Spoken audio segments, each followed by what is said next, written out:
In certain extreme situations, the law is inadequate. In order to shame its inadequacy, it is necessary to act outside the law, to pursue natural justice. This is not vengeance. Revenge is not a valid motive, it's an emotional response. No, not vengeance. Punishment. Tonight we have a chance to say, yeah, you're right. We're too extreme, we're too wild, we're too out of control, we're too full of our own shit. Or we have a chance to say, hey, fuck you, you're wrong. Fuck you, we're right. Because you have all made it to the dance. Because believe me, this is the dance. Start the show.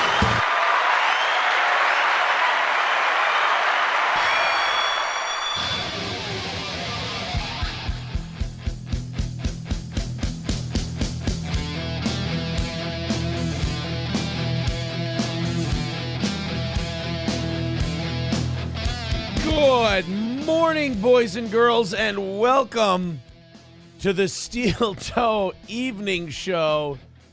It's the last one of the week. I'm Aaron Imholt, and goddamn am I excited about the next, I gotta do math, hold on, 12, 15, 16 hours? Oh, do we have good shit to talk about? I hope we get overtime tonight. It's the last evening show of the week, which means the final evening show goal of the week. We've got a brand new, updated Chad Buzamach donor rankings, and I gotta say, so we missed one evening show goal, that's it, and by double digits, wasn't even that bad. And yet, there are still double-digit donors in the top four. I'm really proud of that.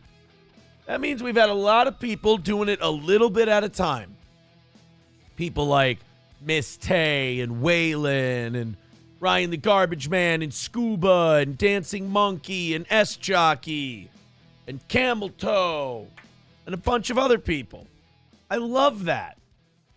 But that doesn't mean that you can't get your ass up in that top four, because that top four now comes with prizes. Everybody in the top four is getting $50 to Stoney's every single week here on Steel Toe. So you got Wally World up top at 135. He's been the reigning champion since Monday morning. Flinty Gecko at 100. Jeremy in third at 100, and 209 at $80, bringing in fourth place. So speaking of Jeremy, remember he sent us $100 today, and he said, there's going to be a Facebook message that comes with this. And there was. And it was very nice. It was the epitome of how you send constructive criticism to someone. He was just talking about the language, the subject matter, so on and so forth. And like, could you keep it, I don't really mind the subject matter you discuss on the show, but could you keep it like listenable so I can tell other? He goes, I've turned a lot of people on to Steel Toe when you're talking about stuff, and I can go, yeah, listen to this guy, he's really fucking good. He goes, but sometimes if it gets too like gross or whatever, I can't tell people and I can't have it on, and it hurts my ability to spread the word, and I'm around people a lot during the day. And I'm like, you know what? God damn, do you raise a great point. And he just laid it out in such a kind way, and I really appreciate it. And he's right. I didn't argue with him, anything like that. I said, you put it that way. That's a good goddamn point, buddy. Thank you. So thank you very much to Jeremy and everybody on that list, and everybody who's not on that list, and everybody who hasn't given a dime this week, but has hit subscribed and been a Steel Toe fan, or, however you're a Steel Toe fan. I'm your baby face. I'm your heel. I'm a tweener, baby. I'm a tweener. We got a lot to get to. I have been watching some of the clips and following up on this California wildfire. I didn't think it was possible to be more upset, more pissed off at these California politicians. But I saw the mayor of L.A. come back from a vacation to Ghana, was it? and literally comes home to the city on fire.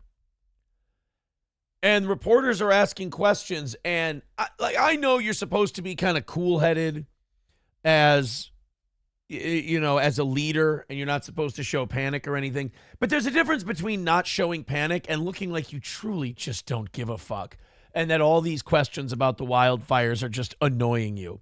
I'm also having okay, Flinty Gecko is up there. I was looking at my list here and I saw Flinty Gecko at $100. It wrecked my train of thought and I went, shit, did I not put Flinty up there? Whew. Okie dokie. Anyway, back to where I was.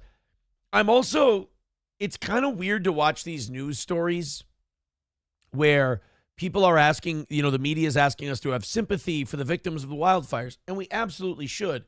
But then I saw an article, it was on TMZ, where they're like, oh man, this is tragic. We got Adam Brody and, all these really famous actors, losing their houses. I'm like, is this Palisades fire only affecting multimillionaires? Like, are there regular people?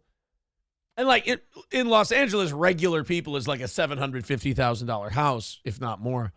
But are there like any regular Joe Job type people who are getting fucked over by this wildfire? I'd like to hear about that, rather than like, oh man, Adam Brody is losing his house. And I'm like, I'm not, look, I'm not poo-pooing what he's going through, but I have a good feeling that he's going to be fine.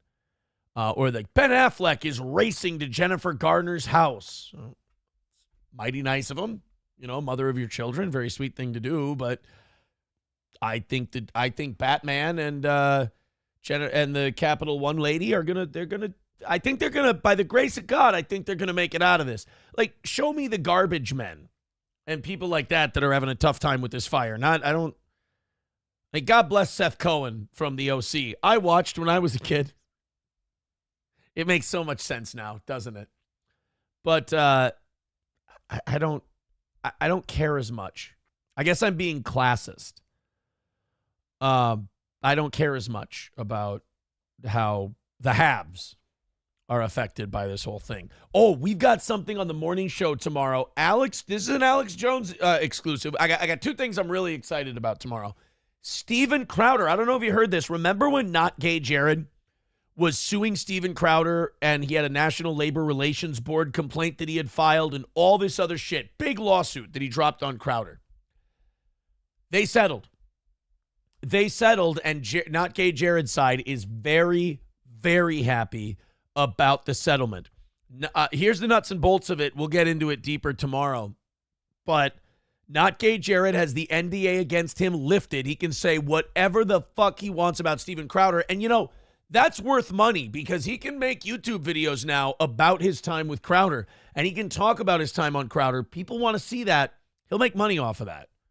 I would say he'll make 5 figures talking about Crowder. I don't think there's 6-figure juice in ad revenue on YouTube and talking about Crowder anymore. But there's definitely a 5-figure payday, I think, talking about Crowder. And then Crowder also gave him an undisclosed amount of money. And all Not Gay Jared had to do in return was drop his complaint with the National Labor Relations Board. That was it. Grab another Sharpie, idiot, because you dropped the other one.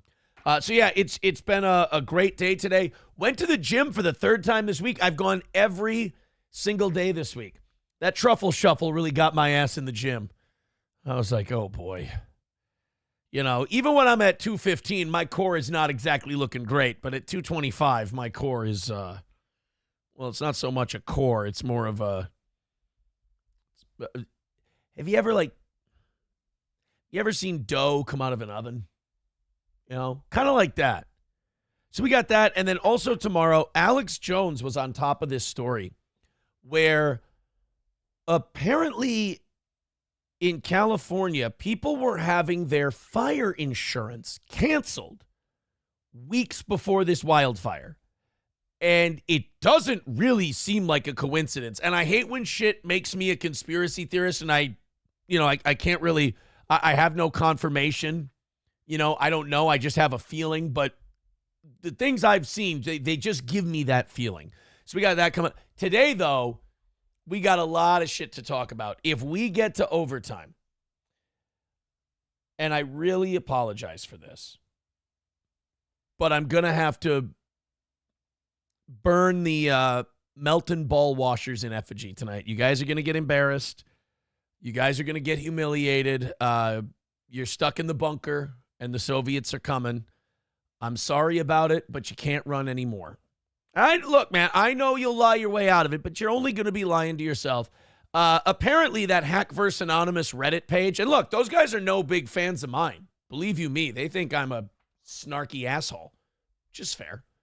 But they put together a series of clips of Patrick Melton lying his fucking balls off about just about everything. I mean, it is clip for clip, side by side. Now, to full credit, I first saw this on Chad's show today, which, by the way, Chad said that he legally owns the hype train.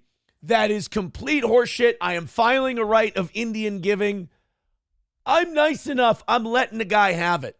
He should be paying me royalties. I'm going to allow him to be Gallagher, too. And our hype train, I think he did this because he saw that hype train today and he went, he's getting the fire back. The hype train's making a comeback. I better try to, stamp my authority on this thing. Not going to happen. Not going to. Our train only goes one way, and that's downhill. Downhill would be metaphorically, meaning it can't stop. And it sucks. So I get, downhill just works both ways. But Hack vs. Anonymous on Reddit, full credit. You know how Patrick gets caught in all these lies and people trash the shit out of him, and he's a remarkably thin-skinned guy. He's not cut out for this. I don't know why he does it. I don't know why he eggs it on.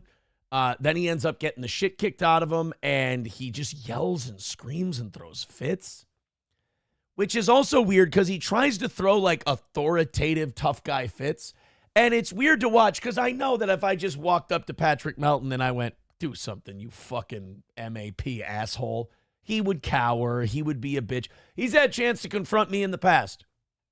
Jesse P.S. gave him the opportunity. And as Jesse P.S. said, he wanted to be on with a retard and a potato instead. Ooh. Ever backing down. That's his motto. Well, he always says, and his fans always say, stop saying these things about Patrick. Show a clip. Well, here's the problem. Patrick is impossible to watch because he's disgusting visibly to look at. And he really doesn't do a show. And he's not really good at whatever the thing he does is. He's just really mad all the time about situations he gets himself into. So none of us want to clip him because he's gross. He's a truly disgusting guy. Just looking at him gives you the ick. But somebody went and did the Lord's work and found him contradicting himself for a solid 4 minutes. It's kind of like, remember when Third World Aristocrat made that video of Melton talking about wanting to do physical things with children? And now he can't run from it because you type in Third World Aristocrat Patrick Melton revealing the monster, or just type in Third World Aristocrat Melton, and you can watch it for yourself right from the pig's mouth. Well, somebody went and made the definitive Patrick Melton video of him lying his fucking ass off and going, nobody ever shows a clip. They said that I said this. Nobody ever shows a clip. And then right next to it, this, God bless whoever did this, and we'll give him credit if we go to overtime tonight. Right next to it, they show the clip. It's, goddamn, it's got the guy dead to rights. And I will give Melton credit for one thing. When he's confronted with this stuff, and it's shown because, he's having a hard time with the super tips thing. There's still the pedo allegations of, the things he fucking said. And now there's this constant lying, and people have now kind of exposed how thin-skinned he is and how he's really not cut out for this kind of stuff. He's kind of like the whole empire's kind of crumbling. Not much of an empire, but the whole thing's kind of crumbling on him. And it's going to be I think we're going to get some great content out of Melton in the next couple of months as his downfall continues, because he doesn't do very well at all with this part of the game. Very excited to play that stuff, but I'm only going to do it if you guys want it, because I know a lot of people are just kind of turned off by that sort of thing. Clippers won't even clip the guy. He has to have his own clipper because the Clippers just find him fucking disgusting. I've talked to a couple Clippers who will be like, I won't clip the fucker. He's just gross. He's just a creep. And I think a lot of it is the kid stuff, but a lot of it's just like the nature of him. in general. Also, I got one of these today after the gym, and I know it's dumb to get even a light Arnold Palmer iced tea thing after the gym, but I got one, and the problem with the size these come in is you can't not look like a fucking fat shit drinking one of these. Like, there's no way to drink this that you're like, oh, well, he's drinking a responsible amount of iced tea and lemonade. It's just, look at this. You hold this thing in your hand. It looks gigantic, because it is. And then as you tip this dumbbell-sized can up to drink from it, you just look gluttonous more than anything else. All right. Klopogram says, like his lying about hacking into your Google. No, I will give him this. That one he's telling the truth about. He posted a zoomed-up shot of one of the files in my Google thing. Does not have authorization to access it. Committed a crime. Posted it. I was able to recreate the zoom on the file in my Google Drive. I sent it in. So they have that, which is nice. That is, the one thing that he's telling the truth about is the thing where he committed multiple crimes. He's the gift that keeps on giving. And 2 years ago, I told you, just watch, guys. He's going to burn it all down himself. And welcome to 2025. Okay. Lots of stuff to do tonight. Streamlabs, PayPal, Venmo, Super Chats. God bless the morning show audience. They got $20 into tonight's goal. Go ahead and hammer them out. Yeah, thank you, Kloppo. It is funny. I mean, it's funny to, it's funny to other people. A maniac like that with your private information, that ain't good. You got to put a stop to that shit. That's why, people got to get rid of that fucking super tips thing, because Melton and the people who use it, Pat Dixon has confirmed now, they have your private information as the people who run that system. Moody has told Pat Dixon that, and then Moody tells people, do with the information whatever you want. You don't want those two creeps having your public information. So I definitely wouldn't contribute to that system. I certainly wouldn't use it because I got blood on my hands by association at that point. Thank God I never used that fucking thing. This is a guy who's leaked my personal information out there and bragged about it. Do you really want to use a system where he can have yours? No, you don't. No, you do not. All right, let's get into the wildfire stuff. You guys throw some money around. We'll make $180 tonight. We'll call it another win for the toe. We'll do a half hour of overtime, and we'll roast a pig over the flames. Metaphorically speaking, of course. Let's go to Triple N. No, it was not. Actually, I handled that exactly how you're supposed to. Just, nope, out, gone. California fires are so repetitive. Like, do something different. Fires every year. Well, we talked about that on the morning show. The reason they keep having these wildfires every year is because, ironically, the environmentalists in California turn that state into a tinderbox. First of all, you're not allowed to irrigate water from where they used to irrigate water from because they got to save the Delta smelt and shit like that. So you can't, LA's drier than it's ever been in the last 2 decades. And then on the other hand, they don't clear brush. They don't do anything environmental. They don't want to disrupt the natural order of things or the wildlife in California. So you can't do the brush clearing you need to do. They're cutting the budget of the firefighters. The one thing they did with the fire department was they decided it's way too white. So we got to do a lot of diversity hiring and things like that. Let's not worry about the test scores and who's doing the best on the test. Let's make sure that we've got that census pie chart and that we're obeying that. California's a mess. That's not a secret, but Los Angeles is a special kind of mess unto itself. So this mayor of Los Angeles goes in and comes back from a vacation. You know, your city's on fire. You head to Ghana. And by the way, who has a vacation and goes to Ghana? Bill Gates maybe, but he's just trying to make malaria vaccine mosquitoes so he can test it on black people. Taste fairy, you're right. And then all those liberal assholes blame it on climate change. That's the most infuriating thing. They don't do any brush clearing. They don't do any wildlife management. They don't irrigate at Los Angeles anymore. And then when they have these big wildfires, they go, it must be climate change. Right. I mean, look, these wildfires are man-made, but it ain't climate change. So now, this mayor of Los Angeles, Karen Bass, a reporter asks her about, hey, you've cut the fire department budget. You've made diversity hiring more important than test score hiring at the fire department. And this seems to be coming back to bite us in the ass.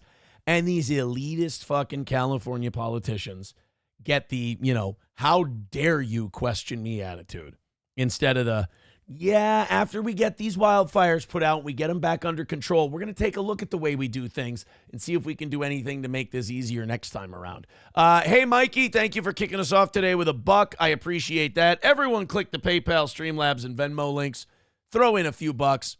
We'll get this little 180 knocked out in no time. So here's Karen Bass getting interviewed after coming back, nice vacation. Come back. She probably touched down and she went, there's fires everywhere. You know what? Let's get out of here. Let's take a look at Karen Bass, the honorable mayor of Los Angeles. Do you owe citizens an apology for being absent while their homes were burning? Do you regret cutting the fire department budget by millions of dollars, Madam Mayor? Have you nothing to say today? No habla inglés, ¿qué? She just starts speaking African click languages. Like she just started speaking it while she was on vacation. So now she's like, tumlu. Shit. She doesn't speak English anymore. What the fuck happened? The mayor hit her head while she was in Ghana. What can I tell you? Have you absolutely nothing to say to the citizens today? Elon. Sucks to suck, bro. I don't know. What do you... Well, Madam Mayor, the city's burning down. We thought maybe you'd say something, kind of motivational. Hang in there. Do your best. Say your prayers. Eat your vitamins. All right? I got a meeting to go to. Gavin Newsom and I are going to a really fancy steakhouse. Obviously not here in town. It's shitty out. It is funny that these environmentalists have this great idea on how to run a city. And we're going to be clean and we're going to be green and we're not going to contribute to pollution.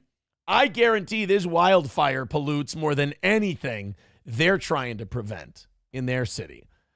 So far, she's being confronted with the fact that she was absent while the city burns, that she cut $17.5 million from the fire budget, which she did. That's a fact. You can look that up, which is insane to me because I know California's in a lot of red ink and they've got a lot of cutting they need to do. And they've lost a lot of people because of their policies, from their tax base. But one of the things you should be cutting last is the fire department. I would say in Southern California, that's the one thing everybody, Republican and Democrat, can agree on that you should probably be spending their money on is fire management. Have you absolutely nothing to say to the citizens today? Elon Musk says that you're utterly incompetent. Are you considering your position? I mean, that part kind of sucks for the mayor, You come back home and this guy's like, Elon Musk says you suck shit at your job. Your comment. Like, what am I supposed to say to that? He's wrong. Madam Mayor, have you absolutely nothing to say to the citizens today who are dealing with this disaster? I have a question. Why is she just fucking standing there then? Like, are they in an elevator? Is she waiting for an Uber? Why is she just standing there while this guy asks her questions? Why doesn't she just if you're not going to answer the question, walk away? Because this is looking like this guy's bothering an illegal immigrant who doesn't speak the language or something. This is awkward as shit. And I think if you're a mayor, especially in a time of crisis, I don't think you should be allowed to say no comment. I think you should have to comment on this shit. No apology for them? What's that going to do? Sorry your homes are on fire. My bad. I'll get her back on that one, too. I don't think there's much she can say at this point that would make people go, oh, yeah, oh, hey, don't worry about it. It's fine. Hold on, just let me put my dog out. I don't mean like outside. I mean he's on fire. Let me just hose down my dog here real quick, and then I'm sorry, Madam Mayor. That's rude of me. You were saying? Do you think you should have been visiting Ghana while this was unfolding back home? Yeah, I was looking for water. I was going to bring it back. I was looking for buckets. I was going to bring them back here and help fight the fire. It's no luck, though. It's a pretty dry climate.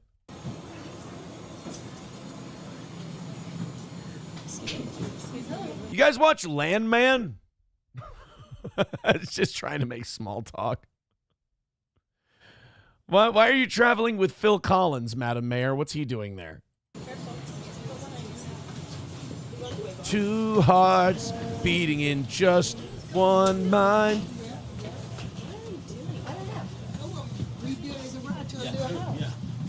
She's heading out. She's walking away. Oh, she's getting off a plane, of course. Okay. Madam Mayor, let me ask you just again, have you anything to say to the citizens today as you return?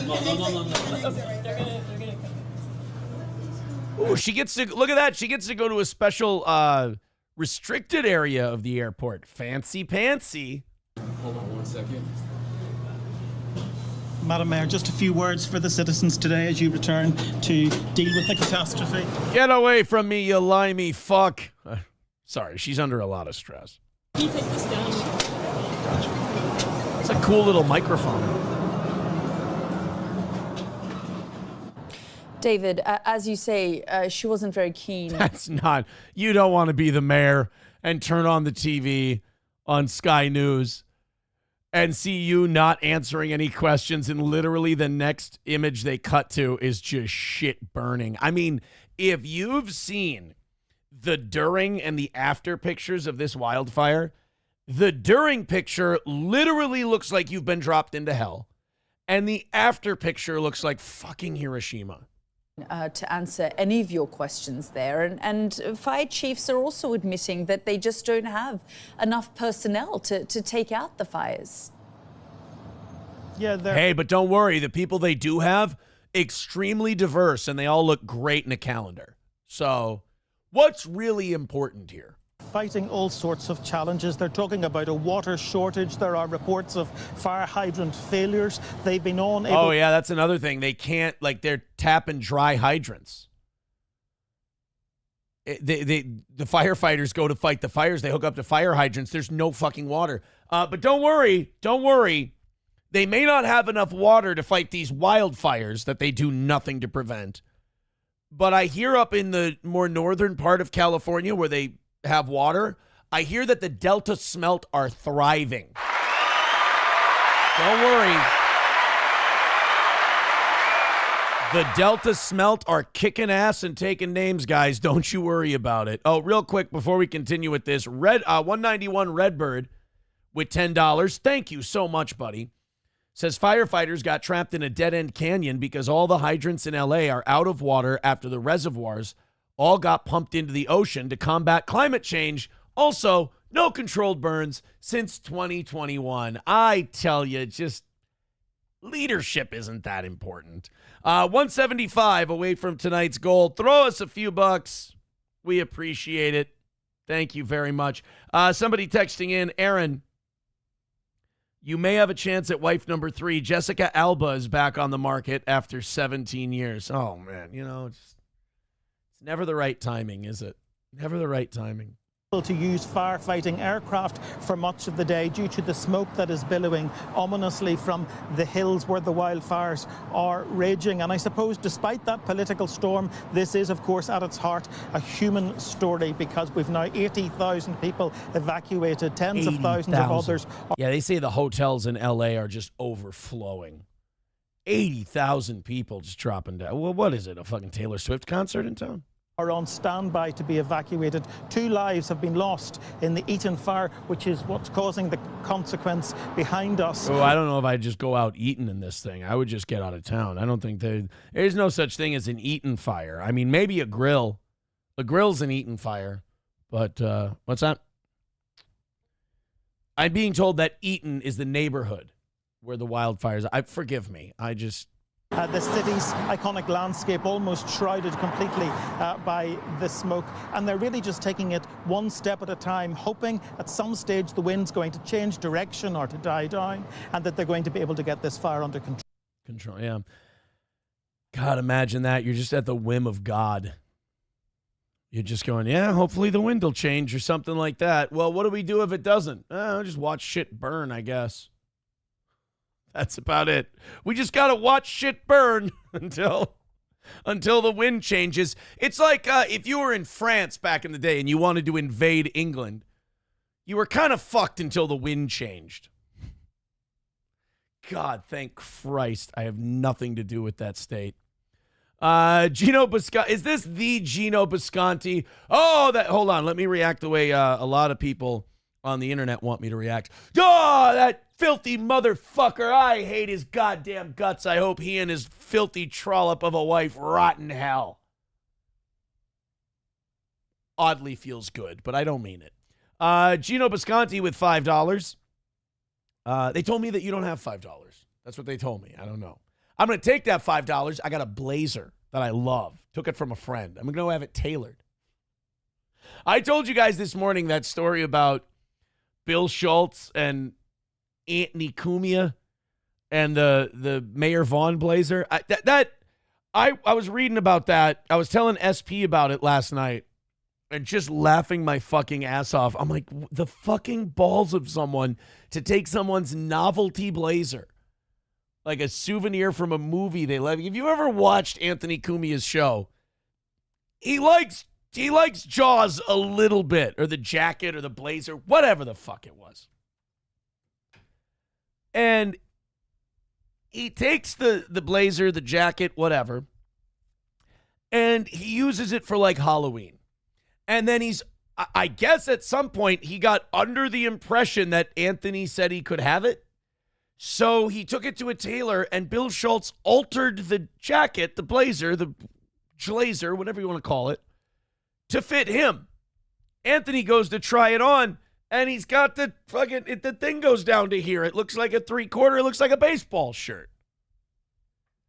It's one of the funniest things I've seen all week. And then Anthony's girlfriend is tweeting all angry at Bill Schultz, and Bill Schultz is, I thought I could do it, and Bill Schultz did have an interesting comeback, though. He told Missy, Anthony's girlfriend, he said, he can pay to have it retailored. And you know something? The guy is I shouldn't say that. I don't know what his finances are like. But the guy did very well in life. So, for Bill Schultz to say that, it's really fucking ballsy because how dare you? But it's also one of those things where you're like, hey, how dare you? Well, it's probably only $150 to have the thing redone. And, because Gino almost killed Anthony with the shots, Anthony can't drink as much anymore. So there's probably a savings there that adjusts to zero. It's probably fine. I'm kidding, by the way, Gino. You didn't almost kill Anthony. No matter what literally everyone says. Here he is, Mayor Larry Vaughn. Mayor Larry Vaughn with $1.99 says, nobody wore it better than me. Yes. I don't know why my Mayor Larry Vaughn is a shitty Casey Kasem, but it's the best I can do. I'm sorry about that, Mayor Vaughn. I don't know if all this Cumia Bill Schultz stuff has got you worked up in any kind of way, but I hope you're well there in Amity, because after all, Amity means friendship. Actual steel toe wearer says Aaron is like Cumia's retarded multiplicity clone. Wish that wasn't so funny. I also wish it didn't hit so hard.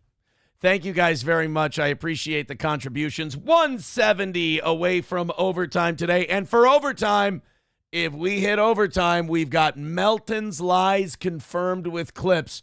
Hard to get clips of Patrick Melton because nobody wants to clip him because he's fucking gross. But somebody over on Hack vs. Anonymous went and did the Lord's work and clipped Patrick Melton throwing spaz fits about people saying he said something, and then him going, why don't you play a clip of it? I don't know if this retard thinks that shit doesn't exist, but this person on Hack vs. Anonymous Let me tell you something. That Hackverse, those people got time on their hands.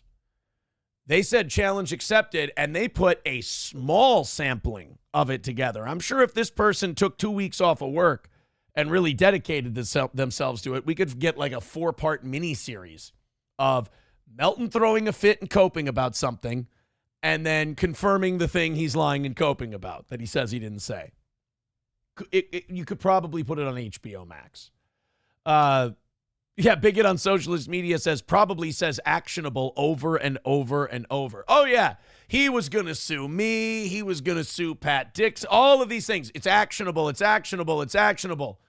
First of all, saying that you're pedo-y is not actionable because we have clips of you being pedo-y.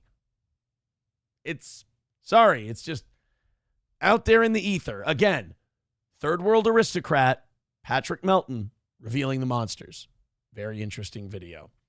Phil Herslet says, Melton thought people was saying play a flip, and we all know he can't flip over. Got him, home run. Home run, Jefferson.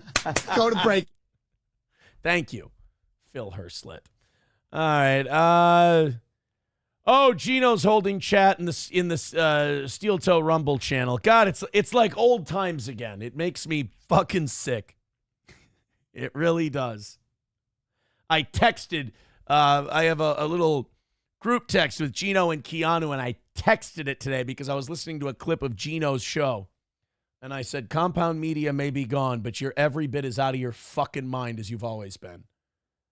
And I sent the text, and they both laughed at it, and I went, I feel fucking disgusting. I feel like a fucking pig, right? I feel like Patrick Melton at the moment. All right.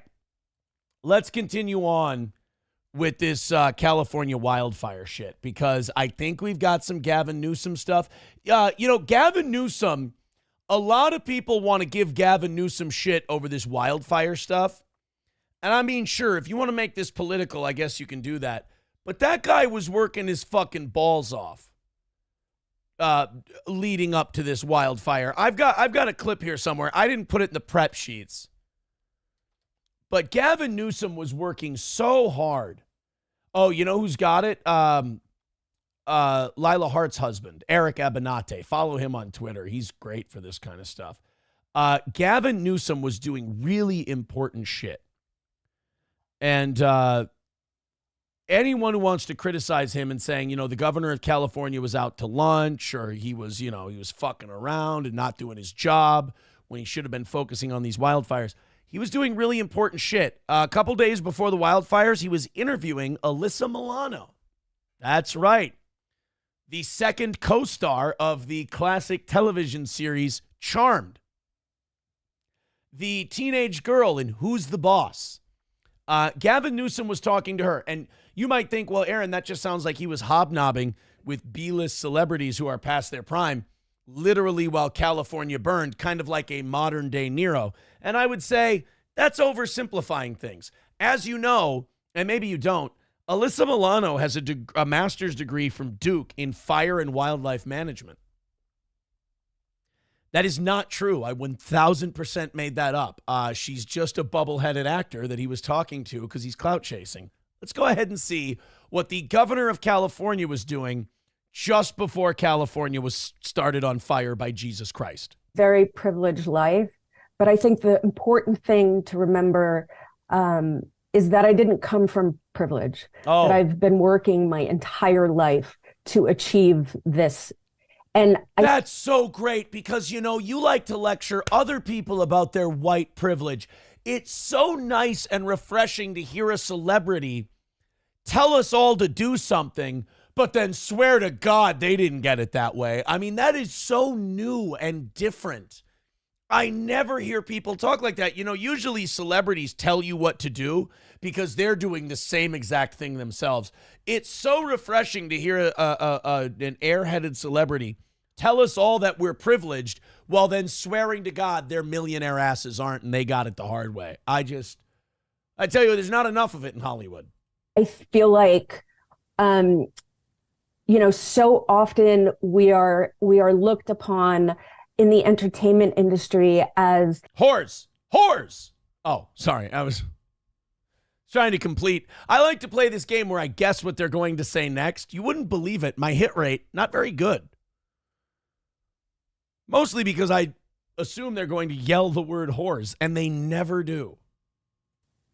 You know, so often we are looked upon in the Like you sucked dick to get where you are, like Joy Taylor. You think she's going to say that? Let's see. Let's check it out. I'm waiting with bated breath over here. entertainment industry as people who are out of touch or elite. Yeah, isn't that fucking gay? I hate it when people do that. You know what would be fucking perfect is if she took like a sip of an aged 30-year bottle of Pappy Van Winkle and then went, oh, just spit out $1,000 bottle of whiskey. And then slapped their Mexican housemaid right in the face and like, get the fuck out of here. A lot of people think we're entitled and that we're aloof and we're out of touch. And, you know, I was saying this while I was on my private jet to my next movie shoot. And I was talking to Quentin Tarantino and I said, why do people think that we're not like them? Whereas really artists, athletes, we are more in touch because Because a lot of them are black. I get it. I hear you. most of us came from somewhere we had to get out of. Nice to see Opie finding work. Brother man, I loved you in Charmed. Opie seems like the type. We had to, and so we are, I feel like, even though the privilege is here now, we understand the struggle. And that's part of, I think, why I feel like I have to fight so hard for marginalized communities or from.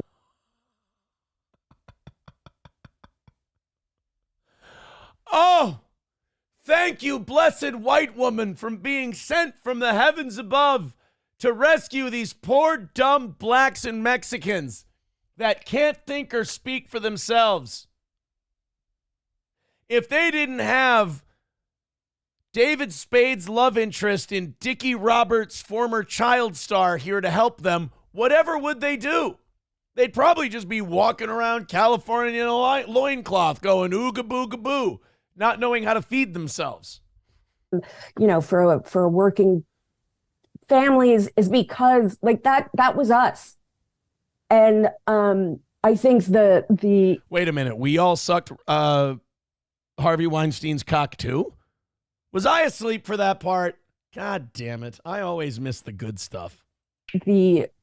Whatever the opposition is has done a really good job as painting us as elite and that we're out of touch and that we don't know what it's like to struggle or to come from nothing. Yeah. I mean, I know people who struggle and they all have that many pillows on their couch. A lot of people out there right now don't even have a couch. Right, Gino? No, I'm just kidding. Gino, I'm sure not only does Gino have a couch, he has an Eames chair.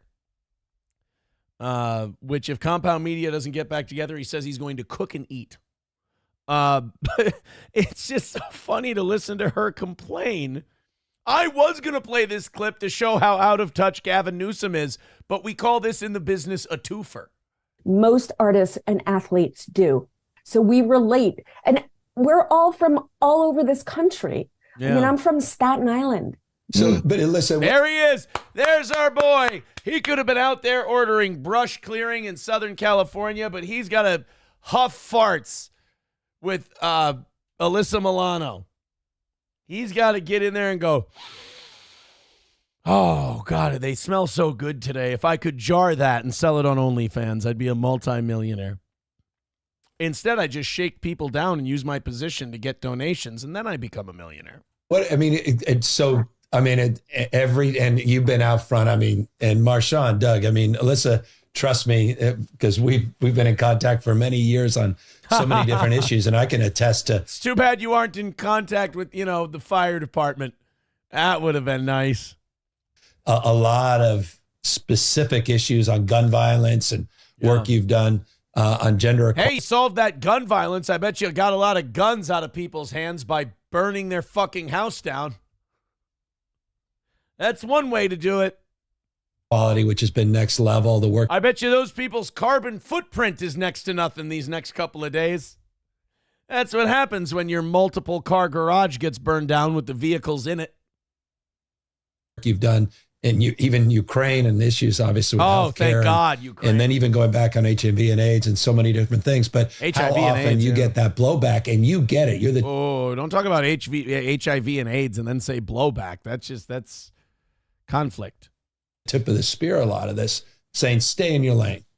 Like, I mean, to your point, you're in Hollywood, you're out of touch. And so I appreciate you reflecting on that. And I think you're right. Are these people really unironically saying that they're not out of touch while sitting in giant, expensive houses talking about how not out of touch they are? Get fucked.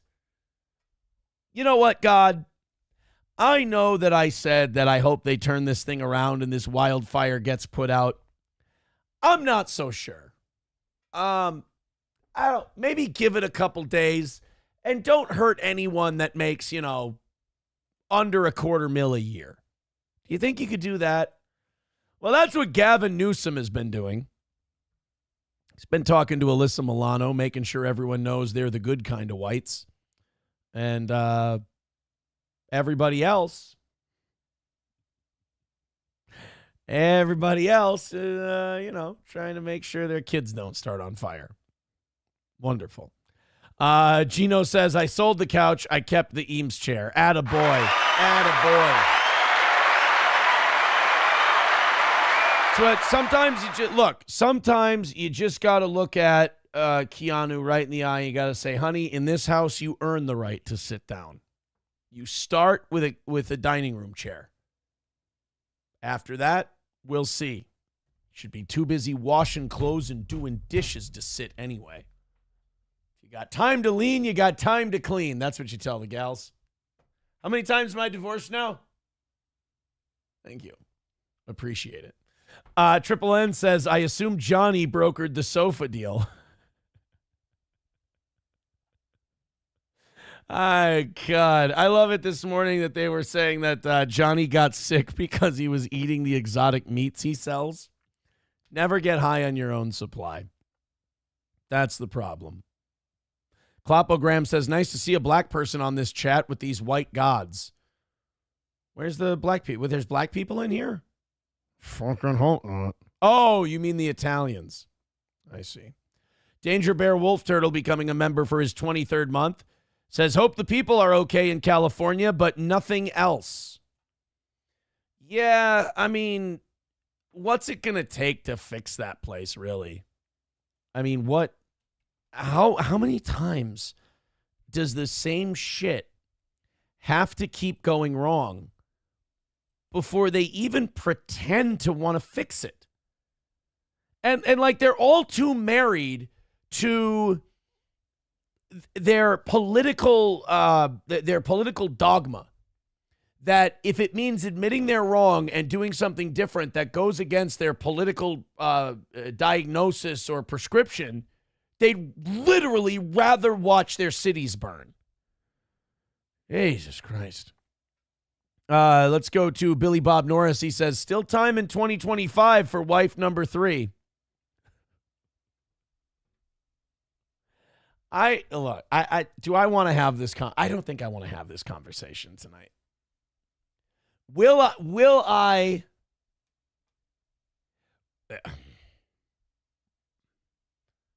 am I going to let you guys drag me into a hypothetical here? I think I am. I think of the 350 to 400 people watching YouTube, Rumble, Kick, Facebook, whatever. I think of the hundreds of people that are watching right now. Hundreds of them are going, yes, we want you to speculate on this. We want to drag you into this conversation. All right, then let me say this. $170 away from tonight's goal. Throw us a couple of bucks. I appreciate it. Streamlabs. Let's get the first Streamlabs PayPal or Venmo in there for tonight. And let's see if we can get this. What are we, 15 minutes away from the top of the hour? We're at 170. I don't know. Let's get under, what do you think? Let's get to 120 by the end of the hour. I think it's doable. Will I get married a third time? Will there be a wife number 3? I believe so. I think someday there will be wife number 3. I'm not going to do it on your God. You know, my favorite actor was Jean-Claude Goddamn. I'm not going to do it on your goddamn timeline. I will do it on my timeline. Thank you very much. Dad! He did say I was going to be engaged by Christmas. I win. Another win for the toe. M. Anderson, we heard you the first time. Relax. Jesus, what a spurg. I know you love the show. Just be a fan, buddy. You'll be all right. Aaron, there will be wife number 3, 4, 5, 6, 7. Whoa. Who am I, Ric Flair, for Christ's sake? Kinda. Billy Bob Norris says, or husband in 2025, we don't discriminate. Actual Steel Toe Wearer says, dude, you haven't been divorced a year. I was answering a hypothetical. I said, will I? Probably. God damn. I feel like you guys set me up to talk about these things just so you can shit on me and judge me. It's like I've almost got this internet thing figured out. Danger Bear Wolf Turtle with $5 says, so Aaron, what is the best thinking you like and dislike about SP? Just wondering. Asking for a friend that asked about the food dish. No. Listen to this. You guys asked me about what does SP cook that I really enjoy, and it put me on the spot, and I didn't come up with something right away other than the TikTok chicken that we had last night. She makes very good food. She was talking about, her spaghetti, the TikTok chicken. Shit, there were a couple of other things, and now I forgot those, and I'm going to be in trouble. God damn it, you guys, stop it. Aaron, what is the best thinking you like and dislike about SP? Thinking. Well, you can see from at least my last wife, I don't really like it when they think, you know? That thinking thing. Let me do the thinking. I make great decisions. Let's go to Power Windows 3813. Thank you. By the way, that puts us at 165 for tonight. Thank you very much, Danger Bear Wolf Turtle. Guys, keep knocking it down a couple bucks at a time. I appreciate your efforts. I appreciate your generosity. It's our last evening show of the week. Power Windows says the truffle shuffle this morning was funny as fuck. I'm glad you liked it.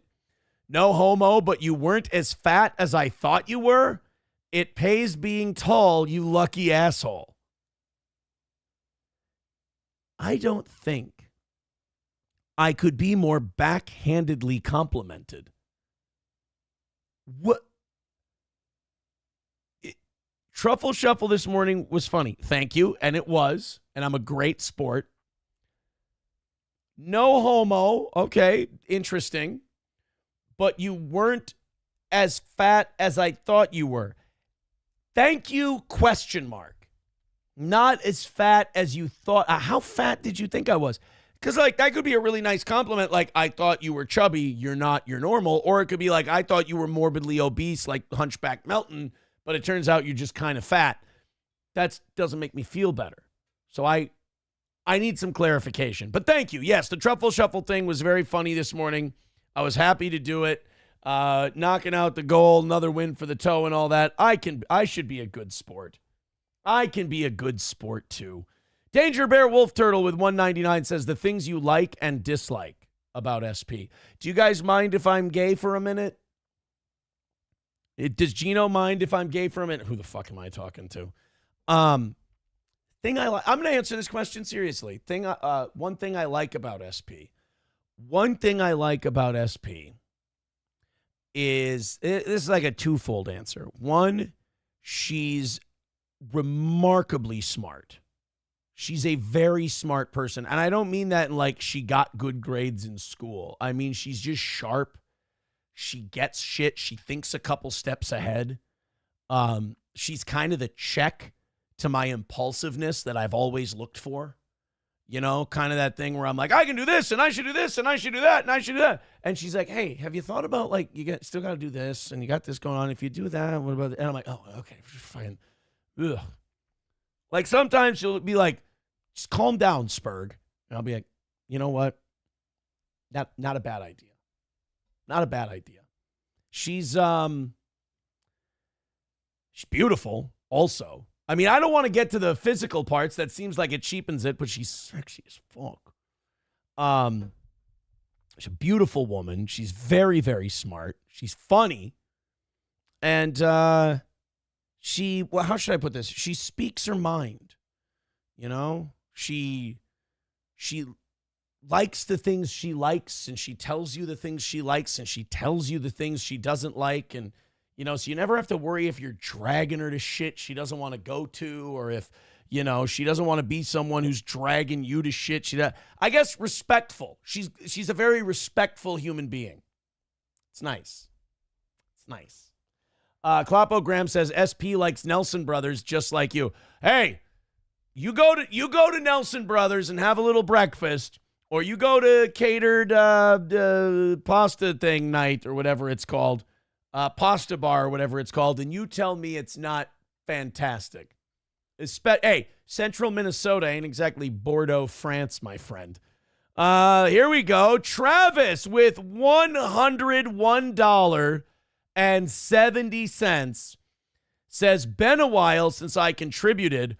Won on pull tabs, so thought I'd share the winnings and pull my weight again.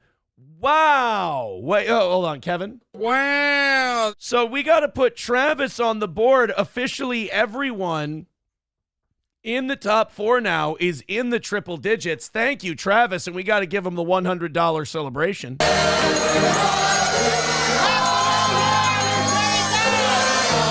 Wow, buddy. Thank you very much. That's going to put us $65 away from knocking it out tonight. Thank you guys very much. Jesus Christ. We have not even hit 8 o'clock yet, and we're $65 away. If you guys want to knock out the rest of that 65, I'm here for it. I'm here for it. What's her vertical? What kind of fucking question is that? Jack Sixes says, sounds like Aaron has one of them giant Down syndrome dicks. I mean, I've learned in life when someone accuses you of having a giant cock, just go with it. You know, don't argue with them. Don't go, nah, not me. If someone says, man, I bet you got a retard cock. All right. Got a retard everything else. Might as well have the dick to go with it. Oh. Timmy Penguin says, I can concur. Nelson Brothers is delicious. I had it last weekend. How do you like that? How do you like that? Triple N wants to know if we accept pubes as payment. I mean, we'll get desperate enough someday if they're valuable. But right as of right now, no. We are closed for business in the pubes department.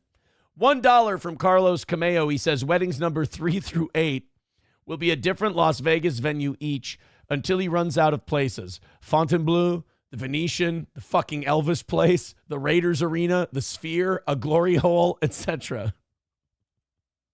Some of you guys have thought this through in remarkably troubling ways. Elza Belza says $100 dono gets the worst clip. Well, what's the best one? Is it this? We want the gold, sucker. Hulk Hogan, we coming for you, nigga. That's the best one, isn't it? Everybody who does. That's our $20 one. This is our $10 one. And in my club, I will splash the pot whenever the fuck I please. And then this is when we hit the goal. We have this one. Pay him. Pay that man his money. There we go. And we're only $65 away from that one, my friends. Triple N, I cannot confirm this. He says Minnesota has a vibrant glory hole scene, according to Yelp. I don't know. I don't know anything about that. I've never seen a glory hole. I was going to say I wouldn't know a glory hole if I saw one, but I'm pretty sure if you're in a bathroom stall and you see a dick-sized hole in it, even if you don't know what a glory hole looks like, you can use deductive reasoning and go, I really don't think it's for passing toilet paper. Let's see. What would fit in there? Canister of Play-Doh. one of those smaller Coca-Cola cans, a Red Bull. Oh, a dick. A dick would fit through there. I'm almost positive. Let me see. Whoa, hold on there, soldier. That is not. Whoa, you know what? I don't have an meat. I ain't got nothing for another half hour. What? That's enough. Guys, that's fucking disgusting. Get your heads out of the gutter. Excuse me. God did that to me. 191 Redbird with $5 says, is it really a win when the only reason you are not engaged right now is just to prove everyone wrong? Anyone can see the truth. That's not why I'm not engaged right now. I bet you if I asked SP to marry me right now, she'd go, are you out of your fucking mind? Have you lost your goddamn skull, you retard? And I would say, I mean, did I ever have it?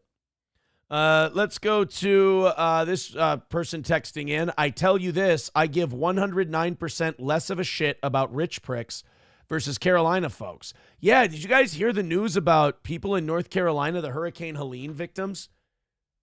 They got mailers out at the new year that they were still expected to pay their property taxes, even if their home was destroyed, by January 6th. Jesus. Power Windows says it's weird seeing Cyrus the Virus with an accent. I would say it's weird seeing Teddy KGB as a felon. Actually, that's not. Triple N says pantomiming a glory hole encounter is crazy work. Aren't I the most talented guy out there? I gotta say, like, how many shows you watch where they can pantomime glory hole encounters? And not even planned glory hole encounters. That was, honestly, the character I was playing in that scene was a guy who didn't know what that was. And he was going through a list in his head of the things that would fit in the hole that had been drilled in the partition. And he decided, well, let's see if my penis fits. Innocently enough, because he's already got his pants down, you know. And then all of a sudden there's a friend on the other side, and he had no idea that's what it was for, but he learned quick. What I'm trying to say is I'm a talented guy. I went to school for this, you know. That school actually doesn't exist anymore, but I went there. This is what I was talking about. Some of these after photos from the wildfires in California honestly look like Paris after the Blitzkrieg. This is fucking insanity. Okay, I guess this is the result of when you let green liberals run everything instead of people who know something about wildlife management. Along this street, yeah, and then Dave, if you can just go ahead of us and try to look at that. Right here. Like, I'm sure there's parts of fucking Gaza that look better than this. This is where it's got to be. This is, oh my God. What's it? I love that they drive through this rubble and they're like, this has got to be where it is. What's it? That. What? I've never. Look at this. I mean, I'm not trying to judge someone who's clearly going through something right now after losing their home. Shitty patio furniture, bro. I mean, durable. I guess that thing survived, so that's one thing. Beyond comprehension. Oh. That's very sad. I have a question for you guys, since we were talking about getting married again and all that shit, and I can just hear everyone going, oh boy, here we go. I have a question for you. Is it a sign of a really good, healthy relationship that's comfortable and you really enjoy the person if you thought to yourself, like, let's see if SP and the kids want to go have a Costco trip on Saturday? That's kind of like a normal Midwestern Menards dad kind of thought, right? You know, don't look now. I think I'm getting better. Oh. Bapa Shab says it's almost like this mismanagement and negligence is all on purpose. Hey, enough of that kind of talk. Are you saying that all these politicians are allowing these wildfires to happen and deliberately mismanaging brush clearing and forestry and all of these basics and not irrigating the landscape?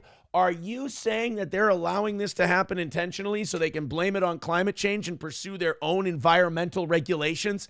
How fucking dare you, sir? Clapogram says, wow, big spender. Costco. I love Costco. Suck my dick, bro. I got a Costco. Look, I'm not trying to brag. I'm not trying to throw my weight around here. I got a Costco executive membership. I have a Sam's Club business account. Now, listen. I love Costco. It's a wonderful place. There's nowhere else I can find my fresh organic tomato basil soup. Where else are you going to find the delicious miniature stuffed biscuits and gravy things that I can make in the air fryer for a delicious quick breakfast? I ask you, smart ass, where do you get it? Costco. That's where. All right, guys, let's go into, I think we got a couple more clips from the Pasadena Palisades wildfires, and then we can move on to some other things. Thank you, especially Travis, very much. We're down to $65 for the rest of the week here for the evening shows. Thank you. If you want to contribute, Streamlabs, PayPal, Venmo, Super Chats, Rumble Rants, I appreciate all of your guys' contributions. You're fantastic. Let's go ahead and get that. Carlos Cameo says, and the St. Cloud Costco is the one not suspect thing in that entire neighborhood. Well, you know, you keep the riffraff out. You keep the riffraff out. Clopogram says Walmart's open too. I'm not against Walmart. Nothing against Walmart. They have a very delicious chocolate peanut butter trail mix that's hard to find anywhere else. Is it bad if you know the particular snacks that a place has? Like, for example, you go to Target if you want to get the pub mix. Pub mix, delicious pub mix. You go to Costco if you want to get the fresh organic tomato basil soup. You go to Sam's Club if, I don't know, fucking Costco's closed. Wait, Sam's Club liquor store is better. You know what? I should respect my audience and answer actual steel toe wearer's question in just a second here. Dinosaur Fuel with $10 throws us a link. It's not Rumble Friday yet, but you guys have gotten that goal down to $55 in a goddamn hurry tonight, so I think I should have to, I think I should dance to your tune a bit. Clopogram says the St. Cloud Costco has a wonderful Somalia section. I mean, really, the St. Cloud everything has a wonderful Somalia selection. Let's go to this. What's this? Pardon me. I just want to get through there. Yeah, exactly. This is going to be me. Good store over if you don't mind. Thank you. I'm the reformed Frank the Tank. Oh, by the way, this guy was Cruz in Coach Carter. Thank you. Oh, this is his house. Yo, what's up, man? How you doing? Oh, no. That's my friend Mitch. You're mistaking me. That's my friend Mitch. He owns the house. Oh, okay. Yeah. Anyway, yo, man, come hit this right here. You need to hit this. Oh, yeah. Hit that. No, I appreciate it, but I told my wife I wouldn't drink tonight. Besides, I got a big day tomorrow. But you guys have a great time. A big day? Doing what? Well, actually, pretty nice little Saturday. We're gonna go to Home Depot. Yeah, buy some wallpaper, maybe get some flooring, stuff like that. Maybe Bed Bath & Beyond. I don't know if we'll have enough time. Right, exactly. What the fuck? I've never noticed this lunatic staring right over his shoulder. Yeah, that's a big day. You got Costco, you got Home Depot, you got Bed Bath & Beyond. Like, who knows what you're going to have time for, right? Power Windows says organic is proven bullshit. No, it's not proven bullshit. No, the brand name of the soup is Fresh Organic. I'm not shitting you. It's called Fresh Organic Tomato Basil Soup. Tomato Basil Soup, Costco. I'll show you. Oh, is that really what it's called? Harry's Organic Soup? No, I don't. Hashtag not my tomato basil soup. No, mine's not Harry's. I wouldn't eat Harry's Organic Soup. Mine looks different. Where's my goddamn Costco tomato soup, you motherfuckers? Oh, it's red pepper and tomato soup. That's why. Oh, no, that ain't it either. Is it Pacific Foods? Pacific Foods red pepper and tomato soup. Is this my shit? There it is. That's what it is. It's not fresh organic. I'm sorry, but it's organic Pacific Foods roasted red pepper and tomato soup. Oh, guys, you put that in the pot, right? You put that whole container in the pot and you season it up yourself. You know, you throw you throw a little spice and a little sweet, a little this, a little that in there. It's, oh my God, does it come out beautiful? It's a very, very good soup. Very, very good soup. Actual Steel Toe Wearer says tomato basil soup is good as fuck. That it is. That it is. Sounds pretty specific. It is. It's delicious too.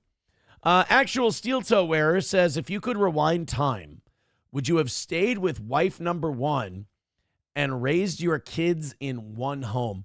I would love to give you an answer to that question that doesn't sound like I'm hemming and hawing. You know, that doesn't sound like I'm trying to give you like a cope answer. But honest to God, dude, it's been so long. I'm going to say that would have fallen apart regardless. And I'll tell you why. Once we had children, there's this thing that happens with men and women when they're in a relationship, when they're married and they have kids. And it's something you either kind of like address and figure out and you get over, or it burns you up. And that is when you have children, sometimes a woman will laser focus in on just the kids. And the guy will be like, well, I want to do both. You know, I want to, the kids, they're great, fantastic, but I want to still have, a partner, romance, and the being together and things like that. And that really wasn't a thing. She was very, very, one-track mind on the motherhood thing, which there's nothing wrong with that. Nothing wrong with that at all. And I personally wasn't happy with where things were. And, she had the kids were taking up the whole bed. I had to get up early to go do the radio thing in the morning. A lot of nights I would just sleep downstairs. And that's just not the kind of guy I am. I think when we had kids, it kind of exposed the wide differences in personality. And then the radio show took off, and then I didn't handle it well. Let's just say. So no, I will answer your question, actual Steel Toe Wearer, by saying no. I don't think it would have worked out regardless. McBuster says, sorry, kid, maybe women ain't your thing. Yeah, you figure it out one of these times. I just overcorrected the second time. Parlock 480 with $5 says, the powerful winds spreading these fires are from Howard Stern's asshole. Oh my God, guys, breaking news. We've determined the source. All right, guys, let's continue on here. We've got, are we done? Are we done with the wildfire stuff? Somebody sent me a text saying that we would, what did they say? You'll make more than your goal if you sell the autographed Twister boxes. I'm going to do that, by the way. Do you want to start that tonight? I'm going to $100. Every person who gives $100 to Steel Toe from now on is going to get autographed Twister boxes from me. Really, anyone who goes PayPal, Streamlabs, Venmo, Super Chats, Rumble Rants, anything, and throws in $100, I think we should officially say, starting right now, anyone who throws in $100 is getting autographed Twister from me sent out to them. I mean, it's easy, right? Like someone sends you the $100. You go buy the Twister for $20. You sign it. You bring it to the post office the next day. You ship it out. Now, I don't know how many people are going to want this autographed Twister box from me. I could be getting in way over my skis, and I could be showing up with fucking delivery trucks to the post office every day, but we'll see. We're going to get, McBuster says, everyone that gives $100 gets a penny. Maybe I should give him a penny too. Klopogram says he can pick up the Twister boxes at Costco. Holy shit, I probably could. Chernobog says, like the movie Twister. I think we should give people a choice. I can either buy you a copy of the movie Twister, autograph it, and send it to you, or the board game Twister, which is what they're talking about, and I sign it and send it out.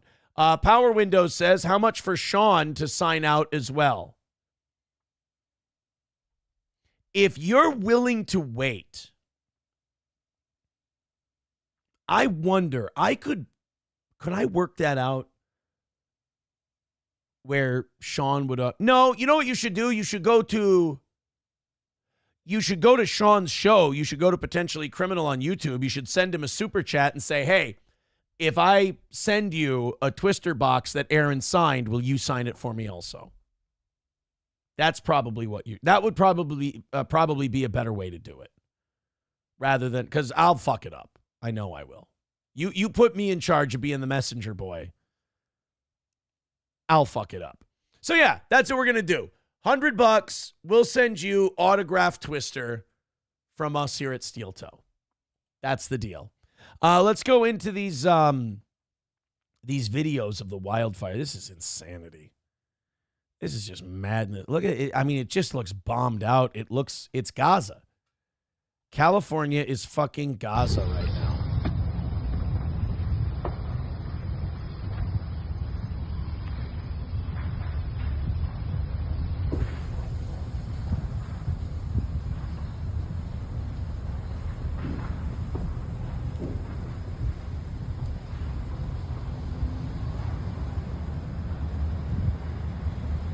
I mean, to rebuild, too. I mean, I'm sure you're going to get homeowners insurance checks and all of that, disaster relief and all that stuff, but it's just, it's hard to, it's kind of like those people who, you know, like they lose their homes to hurricanes in New Orleans and then they go and rebuild in the same place. It's like, how much sympathy do you have to have for people who keep building their homes in the same spot? Like, I think if you live in LA, losing your house and getting a big ass check from the insurance company, I think that's a sign from God that it's time to abandon that shithole known as Los Angeles. It's the perfect opportunity. Eaton Clam says, let me get this straight. You're going to mail out a copy of the movie Twister signed by Twisted Sister? No. Rusty Grammar says, oh God, they're talking about tipping at Costco still. Jesus, you guys. Dive Bar says, however, did the caveman make it through all this shit without a mayor or a governor? I mean, not really. They all probably died at like 26. So no. Elza Belza says you need 4 autographs for the Twister box. Oh, yeah? Oh, yeah? Small Town MN Gal with $1 says, think of all the electric vehicle fires. Wow, you know what? I never thought about that. That's a great point.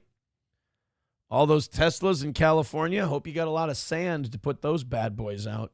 All right, guys, $55 away from knocking out tonight's goal. Thank you very much for your generosity. We appreciate it. Go ahead and click one of those links. We've got a lot of stuff still to go. One more thing I wanted to bring up about the wildfires. You know, we've seen that the mayor of Los Angeles was in Ghana when all this was going down. We then saw that Gavin Newsom was talking to Alyssa Milano while all this was going down. How about the president? What's the president doing? You know, Biden's still in there for a few more days. I hope he's not just letting California burn and not getting the federal government involved at all. I hope he's doing something. Oh, wait, what's this? He is doing something. Joe Biden is taking action while Los Angeles burns. In fact, Joe Biden is taking $500 million of your tax money and he is giving it directly to Zelensky in Ukraine. Biden just announced another $500 million to Ukraine while California burns. You know, sometimes I find it oversimplistic when people go, America's sending all this money overseas when we could be using it on our veterans and this and that. I always kind of poo-poo that argument because I'm like these motherfuckers would give it to our veterans. No. It's either going to Ukraine or it's going somewhere else where they can funnel it all back into their own fucking pockets. But in this case, I do agree with it's bullshit $500 million more to Ukraine, while you have something specifically going on right now that is a way bigger emergency to the United States of America than some war that we helped start anyway. And that's the wildfires in California. $500 million to Ukraine. Let's say America was just going through great times and we had a surplus and everything was peaches and nobody was having any natural disasters and it was all just going great. No hurricanes in North Carolina, no wildfires in California. Even then, giving $500 million to Ukraine would be fucking gross because we shouldn't be sticking our nose in it. But while this country rots from the inside out and literally burns to the ground, Biden spending his last weeks in office still writing checks to those criminal, crooked fucks in Ukraine that he helped prop up, that they got to give them money through Burisma and make Joe Biden tens of millions of dollars that we know of, and then instigated a war with Russia so we could make Raytheon and all the weapons manufacturers fucking happy so they could have a great Christmas while all these other industries have the worst years they've had since 2008. God damn, I'm really glad Boeing could do so well. I'm really glad Raytheon could have a great year while everybody else struggles, because we started a war in a corrupt country where we installed the leaders because we didn't like the ones they had before, so we helped overthrow them. And then we just keep giving them more and more money. I mean, can Joe Biden at least find like an American dock worker and just piss in his mouth while he does this? It would be a little more honest at least. $500 million more to Ukraine. What's the date today? The 8th? So he's got 12 days left. Honest question for you. Do you think he's going to give Ukraine more money in the next 12 days? Or is this the last one? Is this $500 or $500, I wish. Is this 500 million bucks the last amount of money that Joe Biden is going to sign off on for Ukraine? Yes or no? Bigot on socialist media says this will not be the last time. Mr. Beat, yeah, we talked about this a little earlier. If we didn't, I apologize. Mr. Beat says the mayor of L.A. just cut back $18 million on the fire department this year. Yep, sure did. Clapogram says, oh, Whiskey Pete can be on the Stoney's special edition Twister box. You know, for your $100, I can get Cheeto's name on the Twister box, too. I'm sure I can get Cheetos to sign it. Dumb cunts blame Ukraine for Putin invading. Post Malone is for pussy gay F words. I'm not saying that it's all Ukraine's fault. It is. The West did instigate this war, though. Putin did what he did. Here's what happened. The West knew what Putin would do if we pushed him far enough, and we pushed him anyway. We knew that Putin would give us a war if we pushed, and he did exactly what he was supposed to do. Almost like all these rich, powerful motherfuckers are running a symphony that we're not invited to. And it's all been organized. I mean, why is Russia still just kind of barely, penetrated in through the Donbass region? Why haven't they just rolled through and gone to Kiev? I mean, Ukraine's a much smaller country than Russia. Why haven't they just rolled over their neighbor? I mean, it couldn't be just so these weapons manufacturers can make more and more and more money while Russia uses its old military equipment and America kind of has a wholesale end-of-year blowout on weapons that are either going to go bad or we're not using anyway, so that all these military contractors can make all kinds of shitloads of money that they take from our fucking pockets. It can't be that, can it?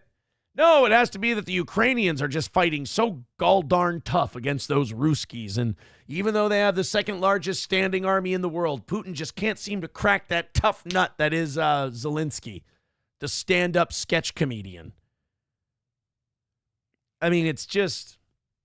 Do I sound jaded? I don't want to come across as jaded.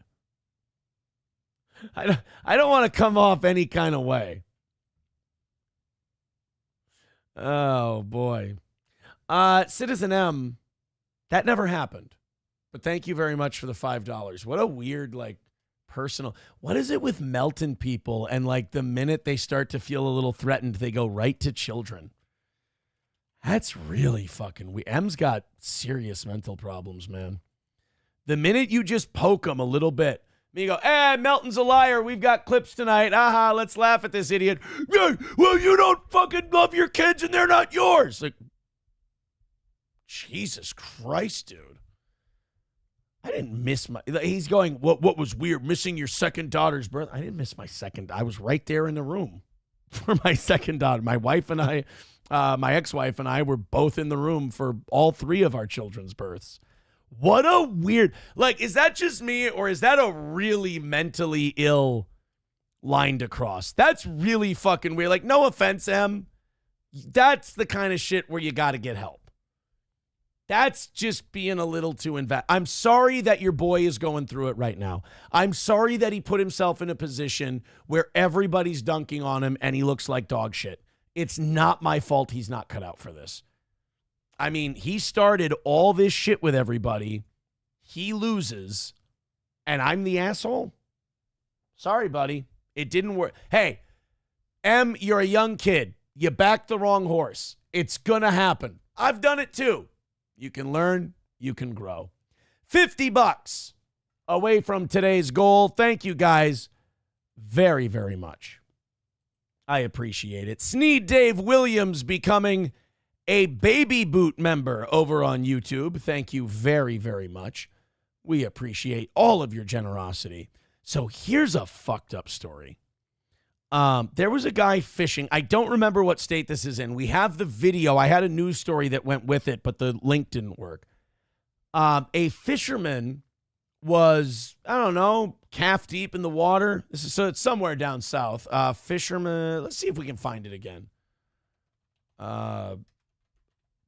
What? So, 2 fishermen. Now that, here we go. This is what we're looking for. So cheap. Shy Danny TV. Okay, so it still doesn't tell us where it came from, though. Shit. This is the one we wanted. Footage has emerged. Here it is. This is the one we wanted. Oh, but this is another one that doesn't have like a news story attached to it. Let's, they want me to be able to show ads on their website. Footage has emerged of a fisherman getting struck by lightning twice. See, now I don't want to buy this because, like, the news would have definitely jumped all over this if this is legit. In a video shared on Reddit, 2 fishermen can be seen waist deep in a river during a storm. The pair brave the weather as they move in deeper in the hope of landing their catch. Then, as one man picks up his rod, it gets struck by lightning and he immediately drops it, shaking his hand. The man who had just been struck decided to pick the rod back up again, and he was once again struck by lightning. You know what? I might want to call bullshit on this. First of all, if you go fishing and you get struck by lightning once, you're done. You're leaving. You're not going to keep fishing. That's literally God telling you to stop. Let's go ahead. Let's take a look and find out if this is fake and gay or what.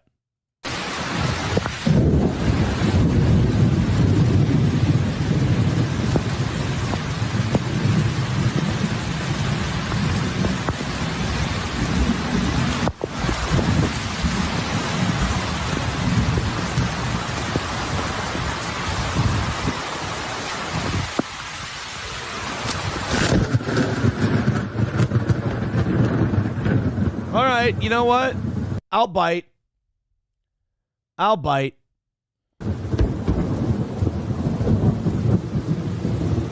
right, now now this is where you're a dipshit. This is where you're dumb.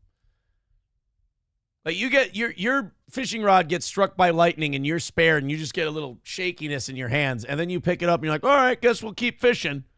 Lightning can't strike twice, can it?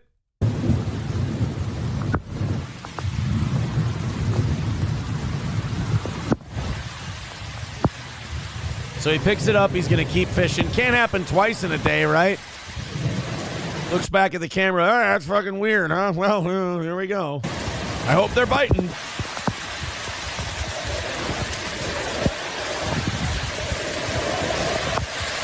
Oh, okay. Let's go home, buddy. It's time to go. This fishing thing ain't working out, pal. Yeah, there you go. Okay, so after the second one, he decides to call it a day. Okay, so that is real. Israel, oh my God. Don't tell Sam show. So that is legit.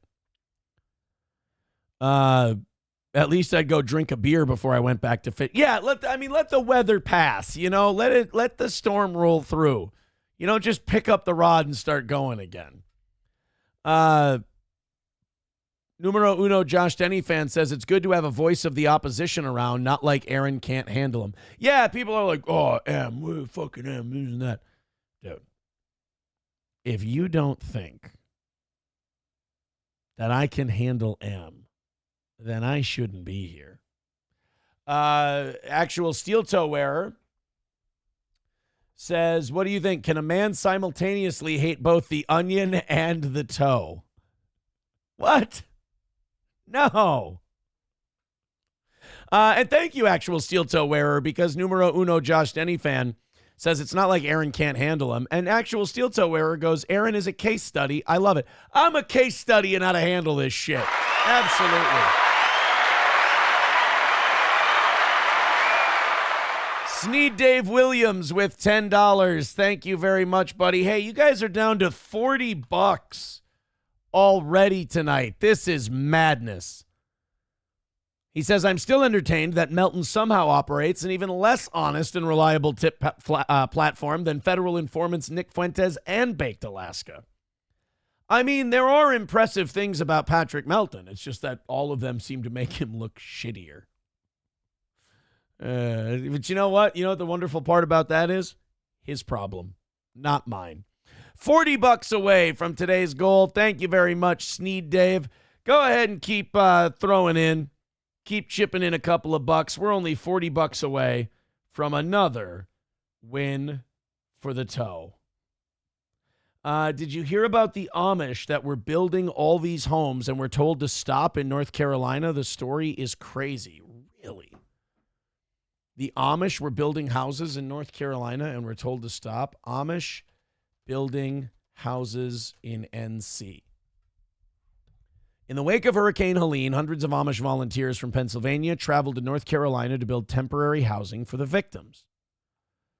Okay, why were the Amish told to stop building tiny homes in North Carolina? So many of you guys were asking me why the Amish were told to stop building those tiny homes in North Carolina for those that were in need. Did the hurricane take your bottom teeth? That's sad. I don't like that. I don't have all the answers, but I was assuming that they were not up to code because the Amish, when I was growing up, we build stuff that were not necessarily following the codes and the laws that were in that township or county. But the Amish aren't really concerned about, 21st century building codes. That's fair, but they build sturdy shit. I'd trust them. That's what I hate about government. They often stand in the way of, people. They stand in the way of common sense solutions to problems just because they don't check all the boxes of these codes. I don't know about that. I mean, I think that shit like that can be suspended, for the sake of, hurricane survivors. I did hear back from some North Carolina people that said this. They are called sheds, this person says, because North Carolina law is that you cannot have tiny homes here, but you can have a shed. I found that very interesting. But then let the Amish build sheds and then let people live in them. Simple enough. Everybody's happy. God, it's like sometimes the government's job is just to get in the way. What am I saying? Sometimes. Every time the government's job is to get in the way. Still researching and reaching out to people to try to find out why did the government tell the Amish to stop helping those people and not build those tiny homes any longer. Look at that. Yeah, they just show up out of the goodness of their hearts with their suspenders and beards, and they just start building houses, and the government comes out and goes, hey, stop that. What do you Amish freaks think you're doing? And they're like, well, we're building houses for people. Well, stop that. Yeah, but their houses were destroyed by the hurricane. We know. We just thought we'd build them some new ones. Stop. But isn't this a really nice thing to do? Fuck off. Well, aren't you going to take care of them? Well, if we leave and we don't build them small houses, are you going to build them new houses? No, of course not. That's not our job. Well, then why don't you let us do it? Yeah, it's not up to code. Look at the code. Well, I mean, their current house is in shambles and it's not livable, so we thought maybe this would work for now. That's your problem. You thought. Power Windows says the movie Sex Drive made me love the Amish. Oh, yeah. Seth Green is fucking great in that movie. That movie's a little, I'm not a big fan of the movie, but Seth Green's great in it. He really is. Chernobog says, I always say never let legal be the enemy of good enough. That's actually a great, what do you call that? Mantra, if you will. McBuster has a theory. He says Amish people are space aliens. Have you ever seen their feet touch the ground? No, they levitate. Guys, can we please learn to use the word allegedly? I would really appreciate that. Ooh, do you guys want some listener gossip and controversy? We got some listener gossip and controversy here. We've got one of our mods getting in touch with me and saying numero uno is sucking Citizen M dick. Remove his mod. Fuck him. Is numero uno a mod? What does this mean? He's a sub and he's a supporter. Doesn't say he's a mod over on Rumble. But one of our mods saying that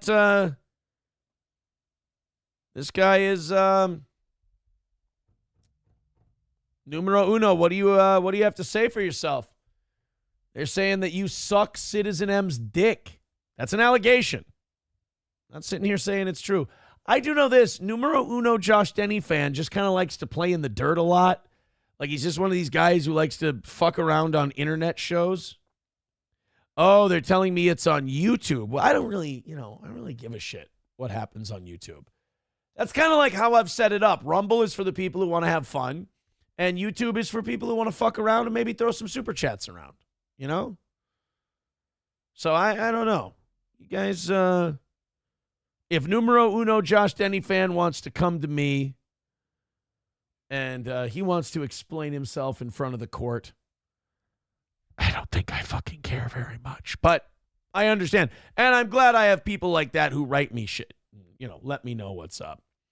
Numero uno Josh Denny fan says, I unhid Citizen M after you said he should be left alone. Well, here's the deal. M is harmless, and M is kind of a damaged dude who's kind of looking for an internet dad.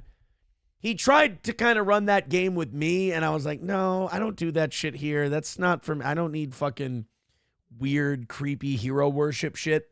So then he went over to Melton, and then he started talking about how Melton's teaching him, and Melton's he was almost talking about him like he's a father figure, and I was like, M's just kind of a weird, creepy, lost child, kind of. So I don't know.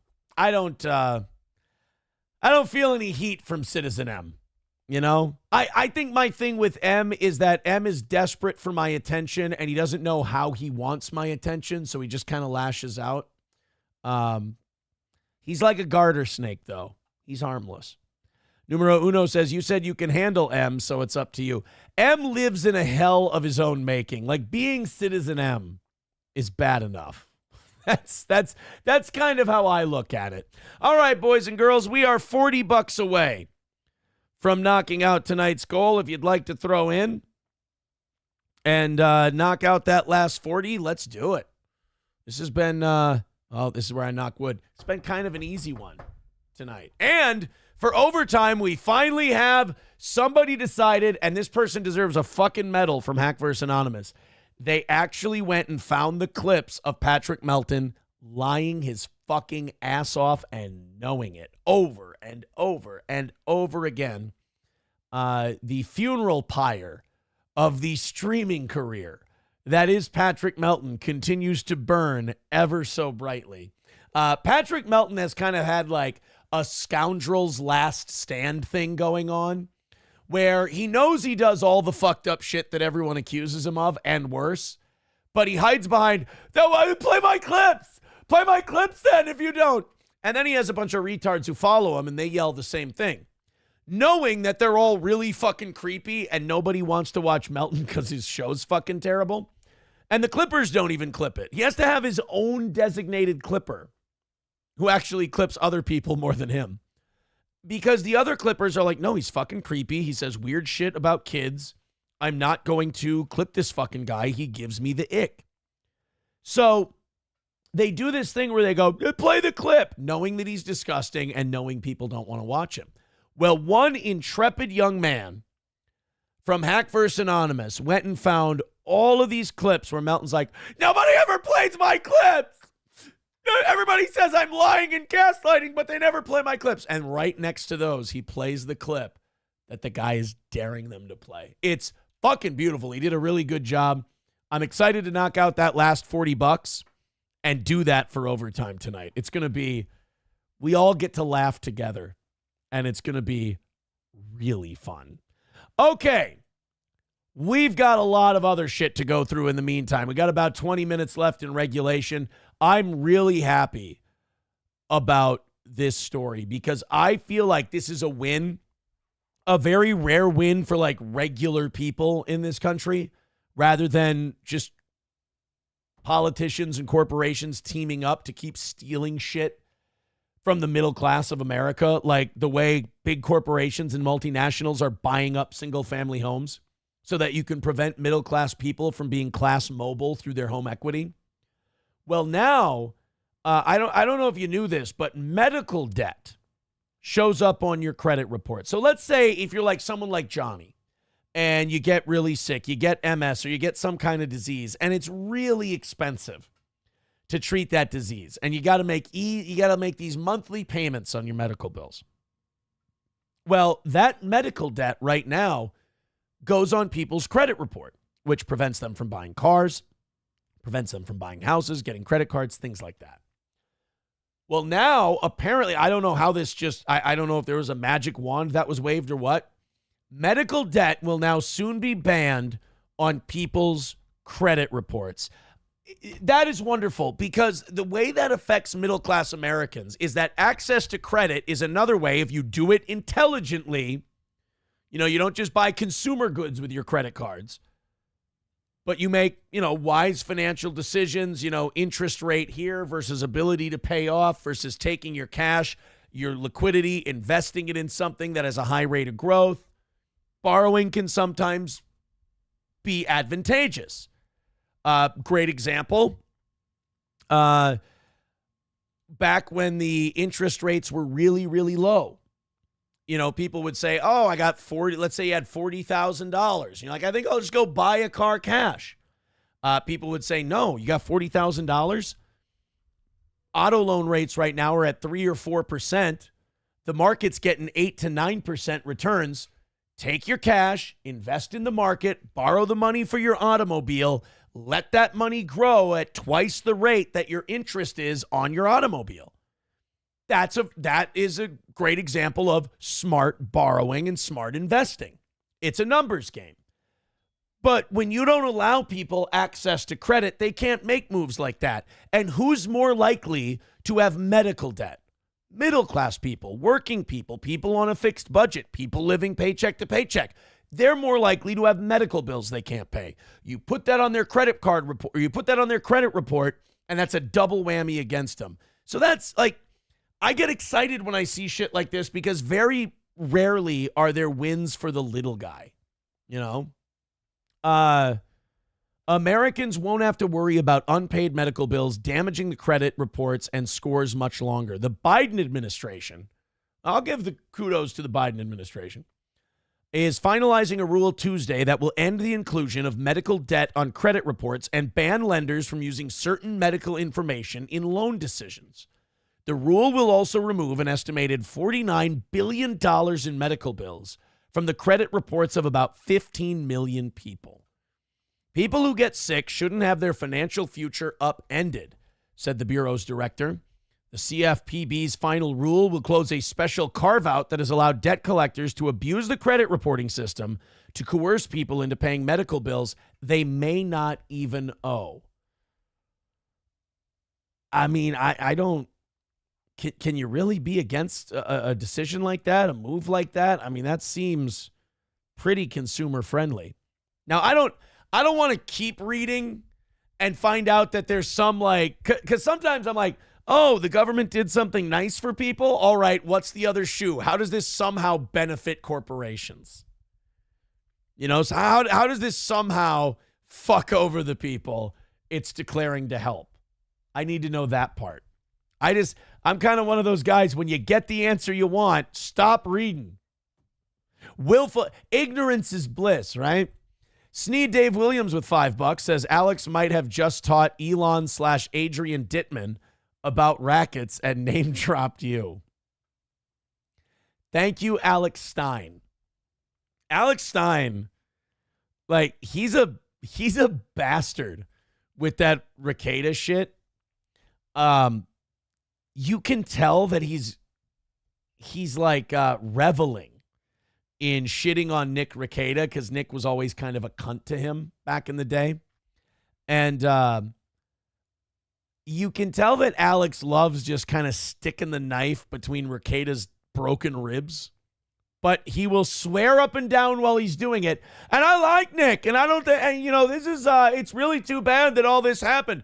But then he wants to tell everybody he sees, including fucking Bert on Fish Tank, about the parable of Rekieta. And I want to call the guy out for it. But every time he does it, he's very kind and name drops Steel Toe. So I can't be mad at Alex for that.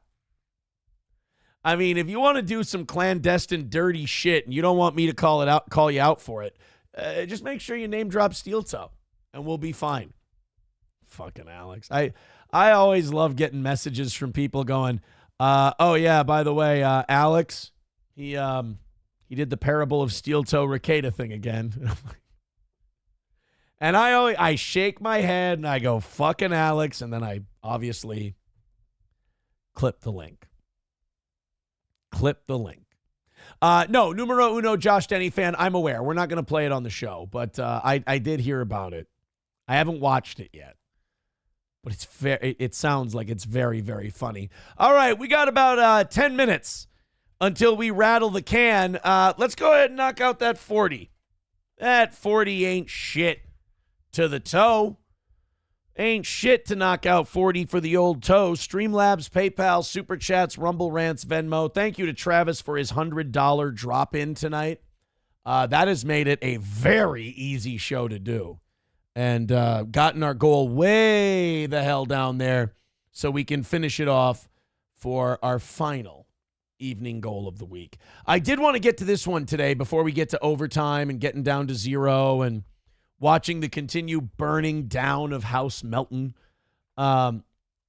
Apparently, a Donald Trump supporter was feeling full of the Holy Spirit.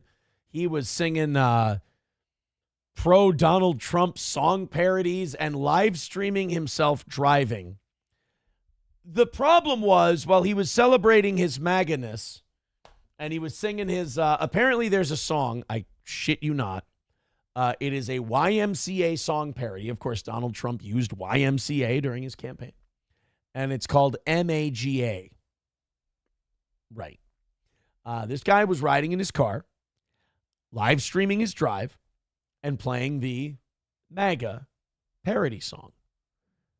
Problem is, he was driving very, very fast on a very, very icy road. I think you can see where this one's going. Let's check it out. Get ready. Here we go. MAGA. MAGA. Does this not look like the most Trump supporting car you've ever seen? Look at the mom in the back just bopping away like a fucking boomer. Look at these roads, man. Look at these roads. Yeah, you might want to focus on them instead of singing the gay Trump ballad. Shout it out loud. Dude, I'll say this, man. I'm accustomed to driving in the snow, living in Minnesota my whole life. But that is not a road I would fuck with at that speed. That you got to take it a little, when the slush is still on the ground and the ice is still on the ground, you got to play it a little cool. Like, look, I'm one of these people, if it's snowing and the road is just wet, what does that say, 55? I'll go 63. Like, that's fine. I found that if you go 10 over, they start pulling you over.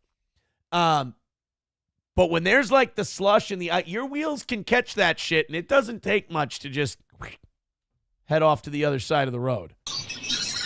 Uh-oh. M-A-G-A. Oh, no. We're done, guys. Oh. Now, I don't think, the car didn't roll. The camera just took a tumble. Whoops. We went into the old guardrail. By the way, does this motherfucker not have a Bluetooth hookup? Is he really doing the thing? Do you remember those things, like before your car had Bluetooth and you could just hook up to your car speakers, there were those like auxiliary jacks or those phone plug-in things. You would plug one into like your cigarette lighter and you would plug the other one into your cell phone, and then you turn it to 87.9 on your radio, and then you could play your phone through your speakers. Wow, this is fucking old school, dude. Shit. We're done. No, we're not. No, we're not. Hey, listen, bitch, I will tell you when we stop singing MAGA. We can crash this car 1,000 times. We do not disrespect the dear leader. Done. No, we're not. Oh, no. Please tell me that he is going to keep singing the fucking song. No, we're done. We're done.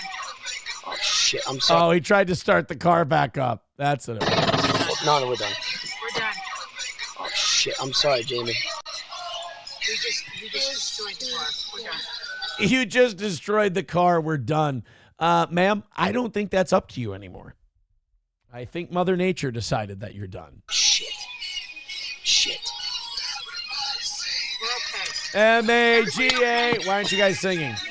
M-A-G-A. You can crash your car. You can slide on the ice. Man, this second term will be nice. Hey, man, at least the radio still works. You can listen to all your Trump songs. I need to do this one more time. I'm lost. Here we go. M-A-G-A. M-A-G-A-A. This isn't as cool as an Imholt Family Drive where we sing Post Malone and Eric Church. Now, that's what cool people do. Look at these roads, man. Look at these roads. Shout it out loud.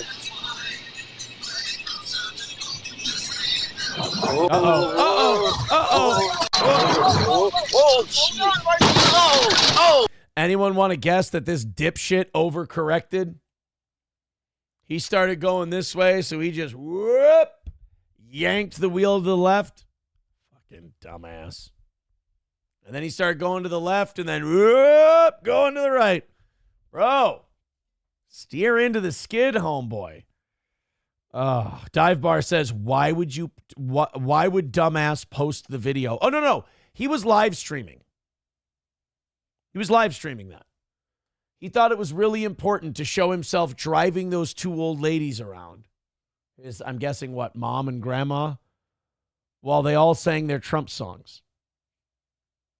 He thought that was a crucial thing to be live streaming. Now, it's unclear on what day the incident occurred, but in an X post of the incident, the driver addresses the camera. So we got more. There's more to this video. Yay. I'm already yelling on my bullhorn. I already got me. You know what? Me personally, I'm already at the Capitol. I'm already yelling on my bullhorn. I already got my flag up in the air.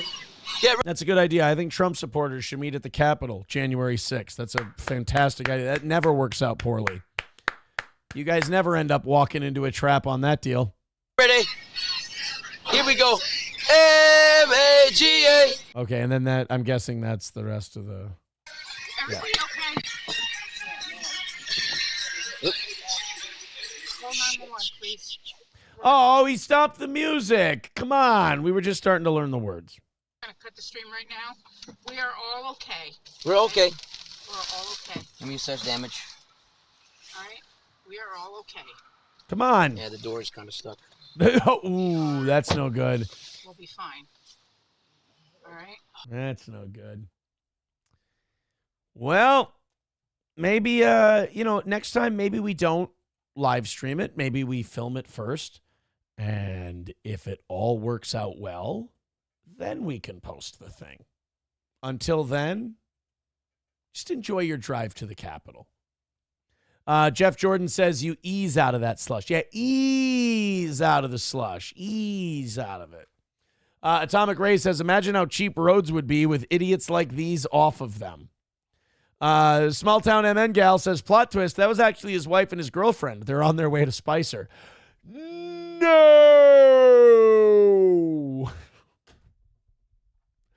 You can't save them all, guys. You can't. Some people gots to learn the hard way. You just got to remember they're not your lives to save. Bigot on Socialist Media says probably difficult to drive in those conditions even before adding the distraction of streaming, right? Probably. I'm with you, man. I'm with you. Mexican president fires back at Trump and says parts of the U.S. should be called America Mexicana. Shut the fuck up. Who won the war? The fuck is this Zimmerman telegram bullshit you're playing with us? This is because Trump said that the Gulf of Mexico should be changed to the Gulf of America. And I guess that didn't sit well with Mexico. They said, well, maybe the America should be called America Mexicana. No, sorry, that's not how it works. We tell you what things are called. Let's count nukes. Let's play a game called Count the Nukes, and then winner gets to decide what shit's named. Also, I don't think Trump's fucking around about Greenland. I think he really does want it. I thought he was just talking shit, kind of like the Canada thing. I think he's trying to get Greenland from Denmark. All right, well, maybe the United States adds to the empire in the age of Trump. Hey, guys, guess what? We've got 5 minutes left in regulation. Now, we will be doing overtime because we are inside of $50. But you know what I figured? Let's just get this shit taken care of because we get to watch the fat piggy Melton burn in overtime today. We get to watch him choke on his own words.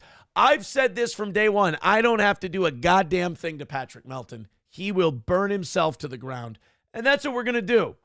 We're going to enjoy the work the people at Hack vs. Anonymous have done, and we're just going to go bink right on the tip of his nose and watch him just go, which he'll be fine. He'll fall on that hunchback.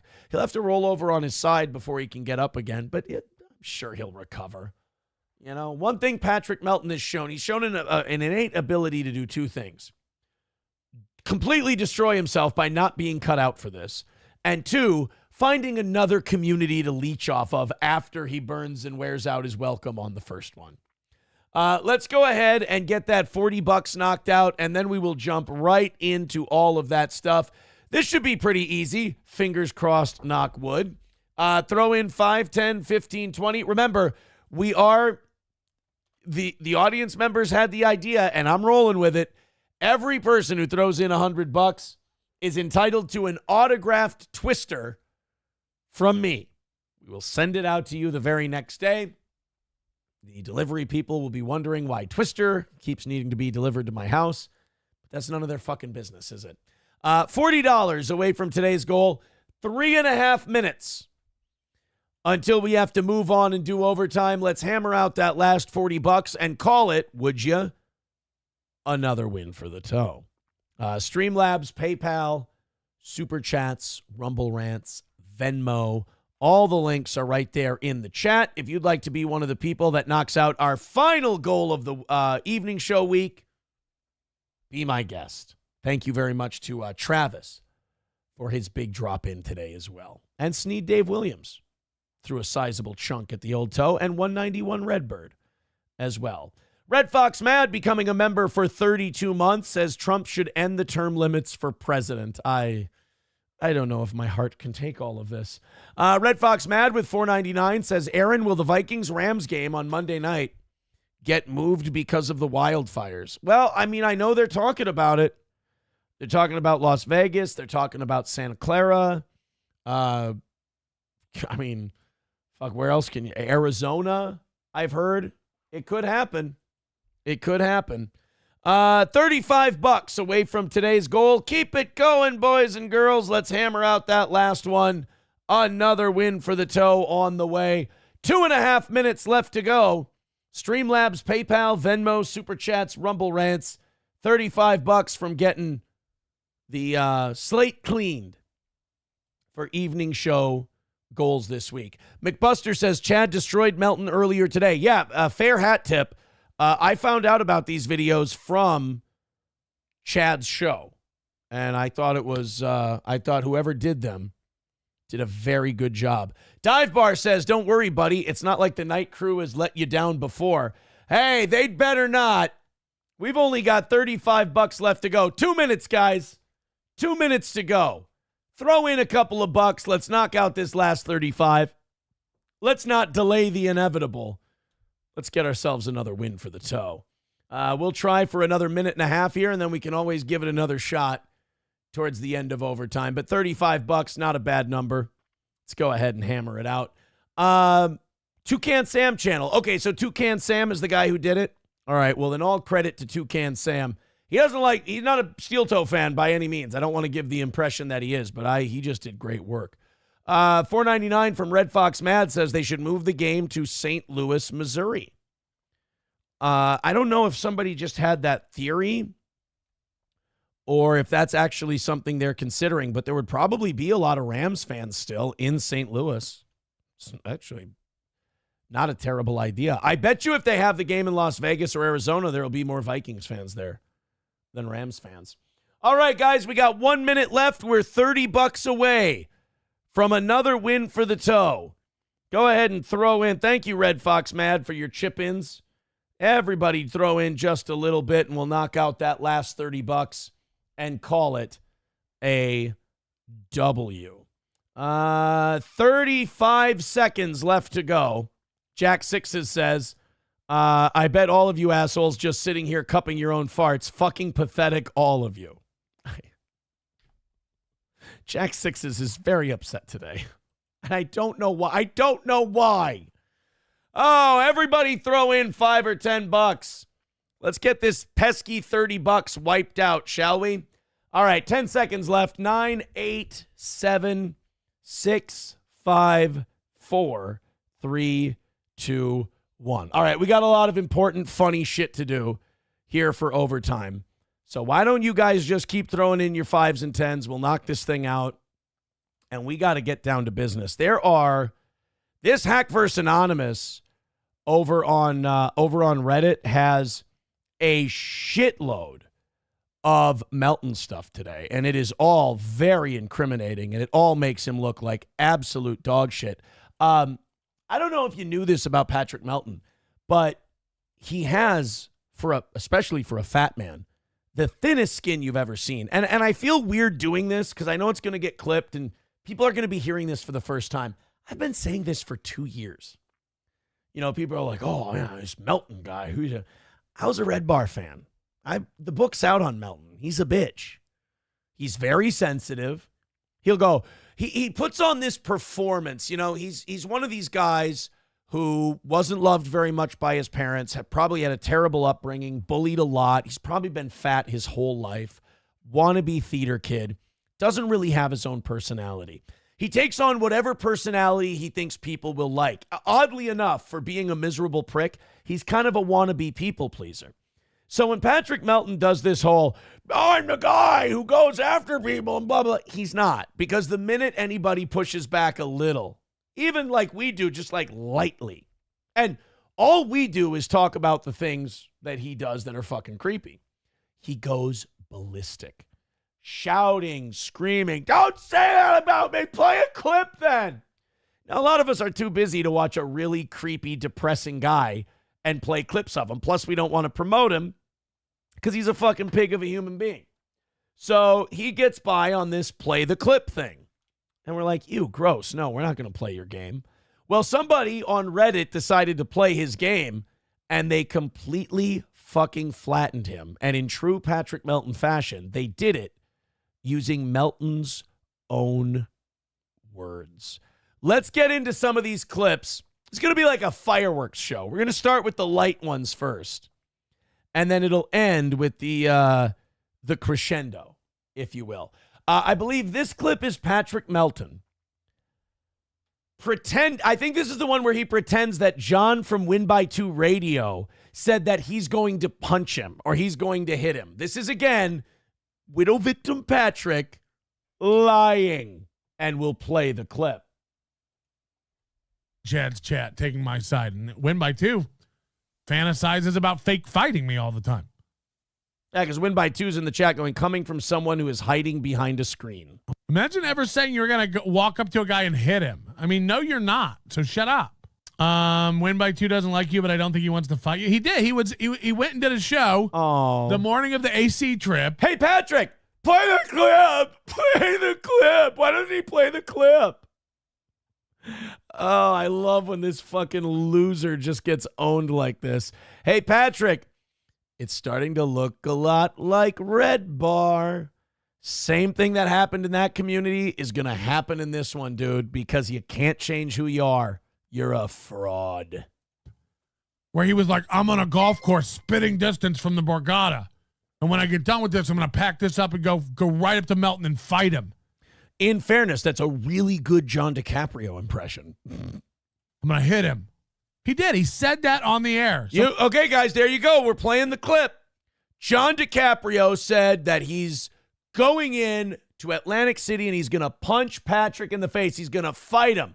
Patrick Melton's own words. There's no possible way he's lying. Please send it to me. What actually happened? I hope you guys are prepared. I'm going to walk right in, take a beeline right to fucking Melton, and just film him. Wait a minute. That doesn't sound like he said, I'm going to fight him. I believe Patrick Melton heard the clip. Did Patrick Melton decide on his own volition to just lie to his audience? But wait a minute, Onions.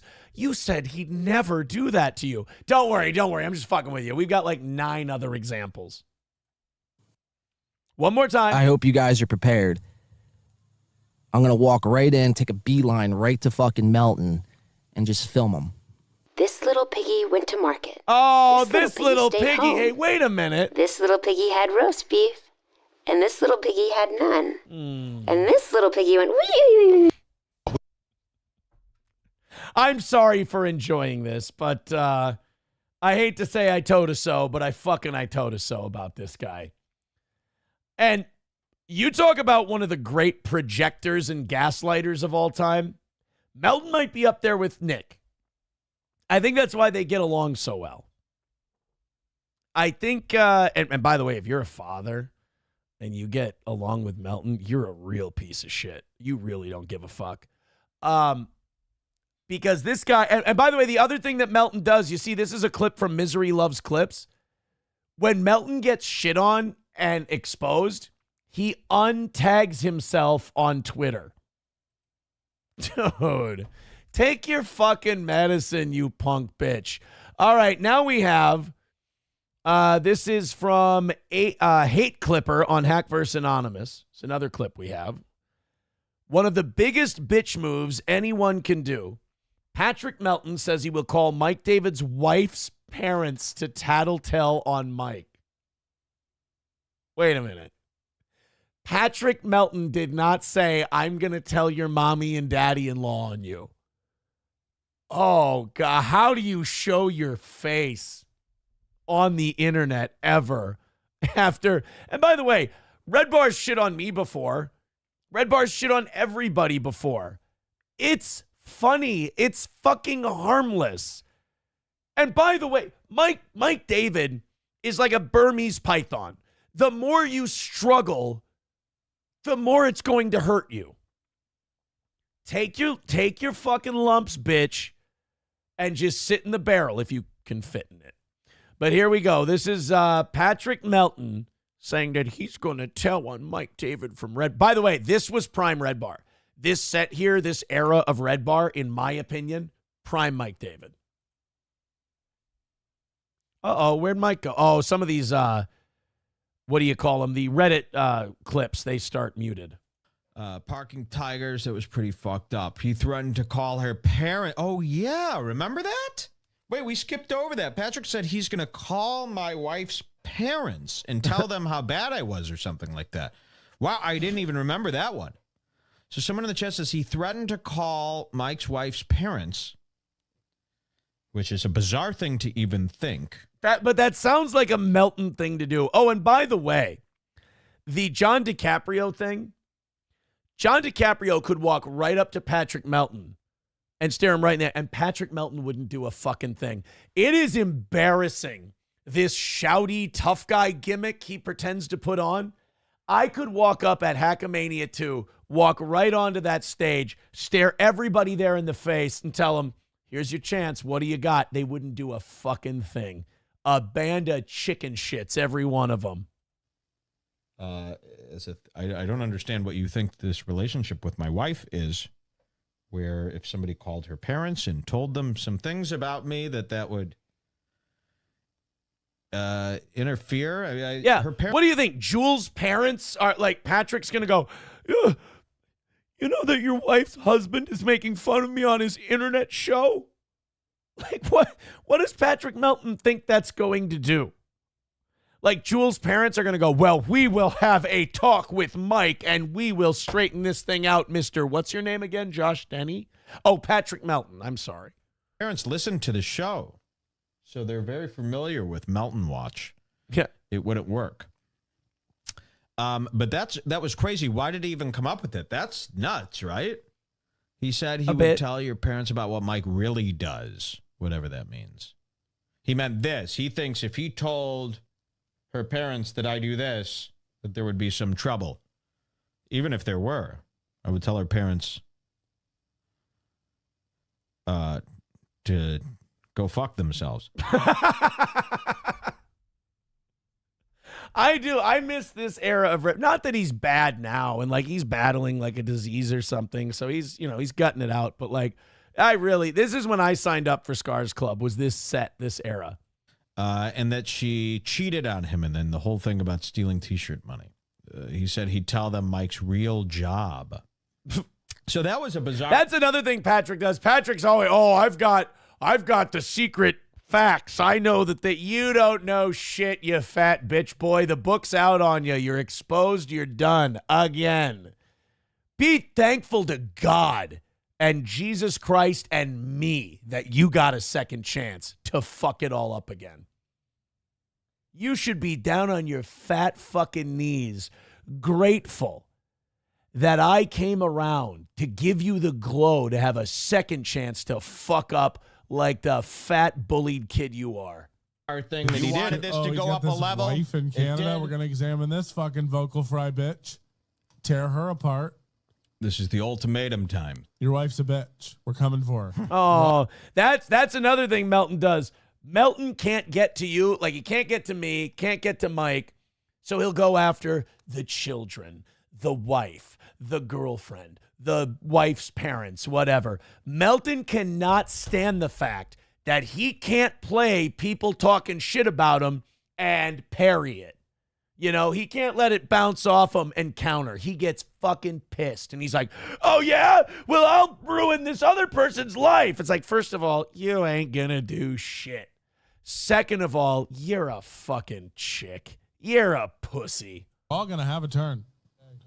Right? Like this was that when somebody does that, by the way, that's how you know they're finished and you got them.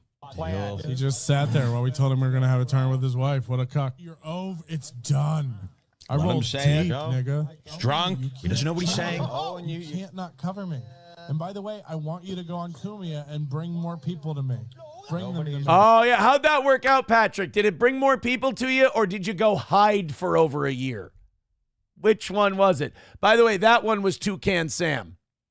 Thank you very much, Toucan. I appreciate it. Also, thank you, Miss Tay, with $10. Says, I'm always up for a fatty patty roast. And a fatty patty roast we will do. MN Vikings with $4.99 says, how did Melton come on your map? Terrible way to put it, especially using the phrase map, which is MAP, which is Patrick Melton. Did he do something to you or just like giving shit to him? Was he producer or something in the past? He would have never been qualified to be a producer for Steel Toe. He's not good enough. No. Patrick saw Steel Toe making news. Patrick saw Steel Toe and Chad going at it, and he went, this is my chance to get some kind of traction.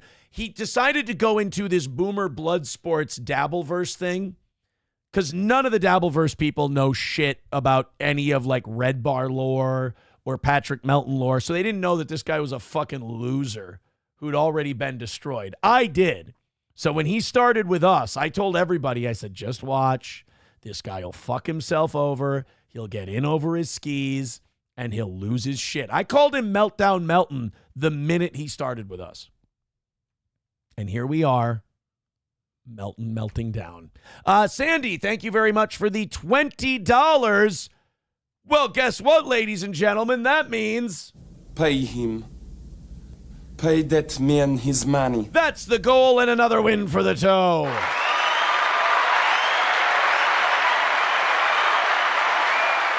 Let's bounce over to the next clip. So Patrick Melton's going to tattle on Red Bar.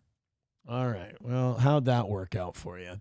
Here's a clip from I love these names on Hackverse Anonymous.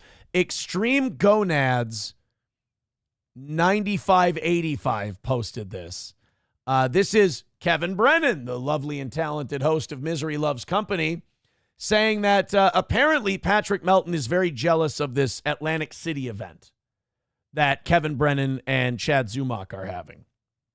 Patrick tried to throw an event last year. It did not go well. He refused to even do stand-up comedy because he's terrified that people will film it and post it. Whereas we had a fucking 12-hour drunk fest and we just went, fuck it. If you film it, you film it. What do you do? He's terrified to be roasted. He can't handle it, which is, again, why would you do this? You obviously can't take the counterpunching. We barely touch you. We do very surface level shit. You'll cope about this for 5 hours tomorrow. And you'll call Carl. I bet you Carl's tired of getting phone calls and texts from Patrick whining. We need to do this to Aaron. We need to do that to Aaron. Oh, if Carl doesn't regret getting in business with this fucking retard now, he will eventually. Everyone always does. This is Kevin Brennan saying that Patrick's obsession, and I agree with Kevin here. He says Patrick's obsession with this Atlantic City event is, in Aaron's opinion, my opinion, Patrick misses the days where he was on MLC, because the minute Kevin found out what he is and cast him out, that was kind of when the downfall of Melton losing his shit and being exposed started. Well, Kevin thinks that outside of the FOMO that Patrick has, Kevin thinks that Patrick is obsessed with this AC event because he's trying to throw the scent off the trail of this super tip scandal. Now, if you don't know what the super tip scandal is, Patrick started this thing where people could send in money and he would create AI voices, sometimes of small children, so that they could say dirty, perverted, disgusting things. I mean, it's truly, the guy's a complete piece of shit. If you think, wow, I bet you Patrick can't be this garbage of a human being, trust me, you're way off. But now Pat Dixon put it out there, and Pat Dixon, I saw, was very mad at me for exposing this to a bigger audience.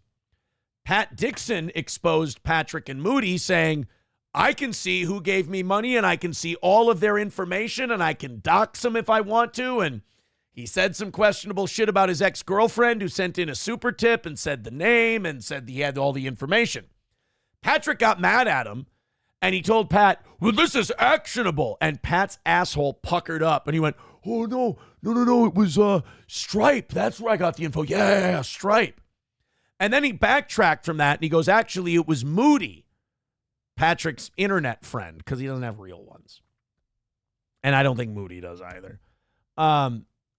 Patrick said it was Moody who told me, not only do I have these people's information who give to super tips, but I can also do with the information whatever I want. Patrick, you might want to come get your boy. You might want to talk to your boy Moody. I don't think you guys are on the same page. So now people are going, well, wait a minute. Not only is Patrick Melton threatened to dox fans who get out of line and turn against him, but he's also taken my personal Google information that, in his words, he got from Nick Rekieta, this big file, and he's already released parts of it. He's posted it online. He's posted either, I think, on his Discord or on Twitter. I recreated the zoom in on the files that I have. I sent them to the authorities. They have them. He 100% has my stuff. If he will release that, clearly breaking the law, what will he do with your information when technically he has it legally obtained? I don't know. I'm just saying, I wouldn't trust the system. The guy's not good. Here's Kevin Brennan saying that Patrick's obsession with the Atlantic City event is to cover up the super tips deal. Uh-oh. Everyone to get off the topic of Pat Dixon and the super tips and violating everybody's terms of service. Everybody's. Well, Mountain will be like, wait, I had nothing to do with it, even though he literally created it. And like a Syrian said, Pat Dixon would have no access to anybody's information unless it was set up by Melton. Yeah. Stripe didn't set it up, the super tip system. Melton did. That's a fact, Jack. Yeah. Sorry I didn't put Kevin up there earlier, but he's absolutely right. I mean, Patrick has no one to blame for all this but himself, but boy, doesn't stop him from trying to deflect. The thing Pat Dixon did was very honest. All Pat Dixon did was told the truth. Shined a light. He's the whistleblower on the whole system. Sorry about that, guys. Felicia Gillespie with 199 says, send me a link. I don't have time. We've only got 10 minutes or so left. I saw you on MLC today. I watched that clip a little bit earlier. It was very interesting. Sorry, we got 3 more clips to get through, and I want to make sure we have time. So now, I think this is the Toucan Sam video. This is the big one. This is Patrick Melton. Remember, his big gimmick is, hey, people are saying things about me. Why don't they ever play a clip? Well, we don't play a clip, Patrick. I'll speak for them. Because you're fucking creepy. You're weird. You give us the ick. We know what you said. You know we know what you said, and you know what you said. You are a gaslighter. You are a liar. You are dishonest. You'll do anything to try to save your own skin, especially when you're cornered. And right now, boy, you are cornered like a dog. So here it is, the 3.5-minute supercut by Toucan Sam. Again, we don't need to destroy Patrick Melton. Patrick Melton will destroy Patrick Melton every single time. Lying, gaslighting sack of shit there is. Yes, correct. Okay, ladies and gentlemen, that's the show. Patrick Melton finally admitted it.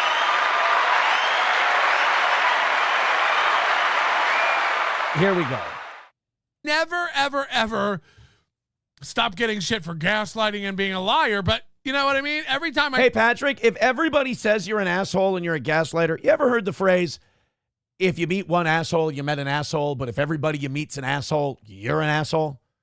Patrick, if people who like you and dislike you all say that you're a liar and a gaslighter, you might want to start being a little more introspective, pal. It might help. Take it from me. Take it from a guy who had to look at all the things he was doing wrong, start working on this shit. Maybe you won't be such a giant, rotting, fat fuck. Maybe a lot of those pounds and that hunchback is the guilt of your flaws and your gaslighting and your lies eating away at you, and you try to drown it all in carbs and calories. It's a possibility. Think about it. You'll thank me later. I tell one of these motherfuckers to prove me wrong. They can't. Melton, we all know you hired a PI. Okay. I mean, it should be...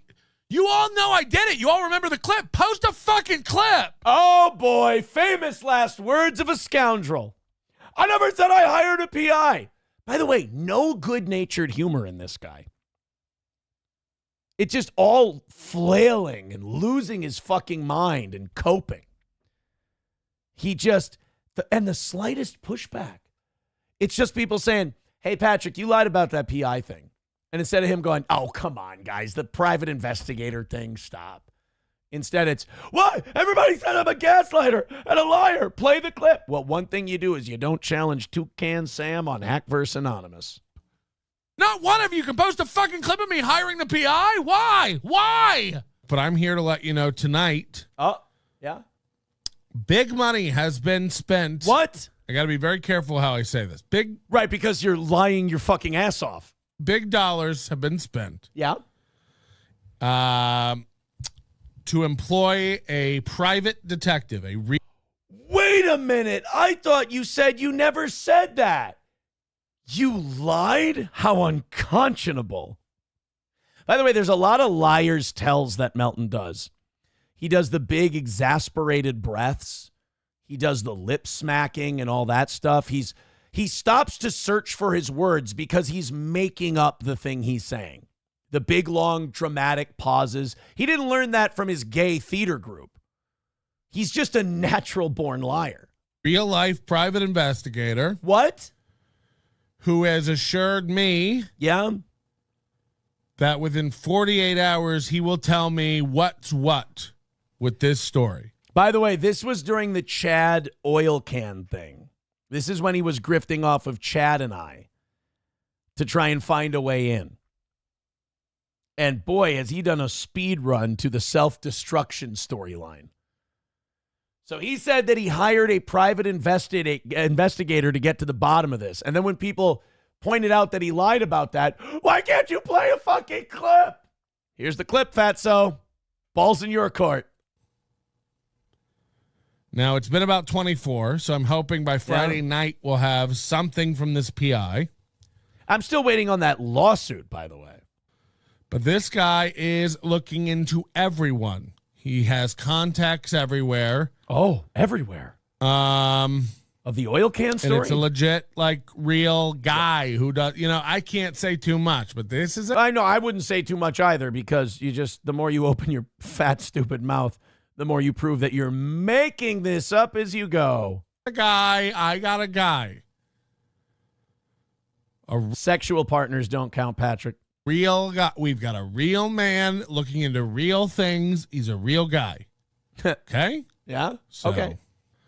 I'm not going to say too much. Again, I have a PI looking into this. Really?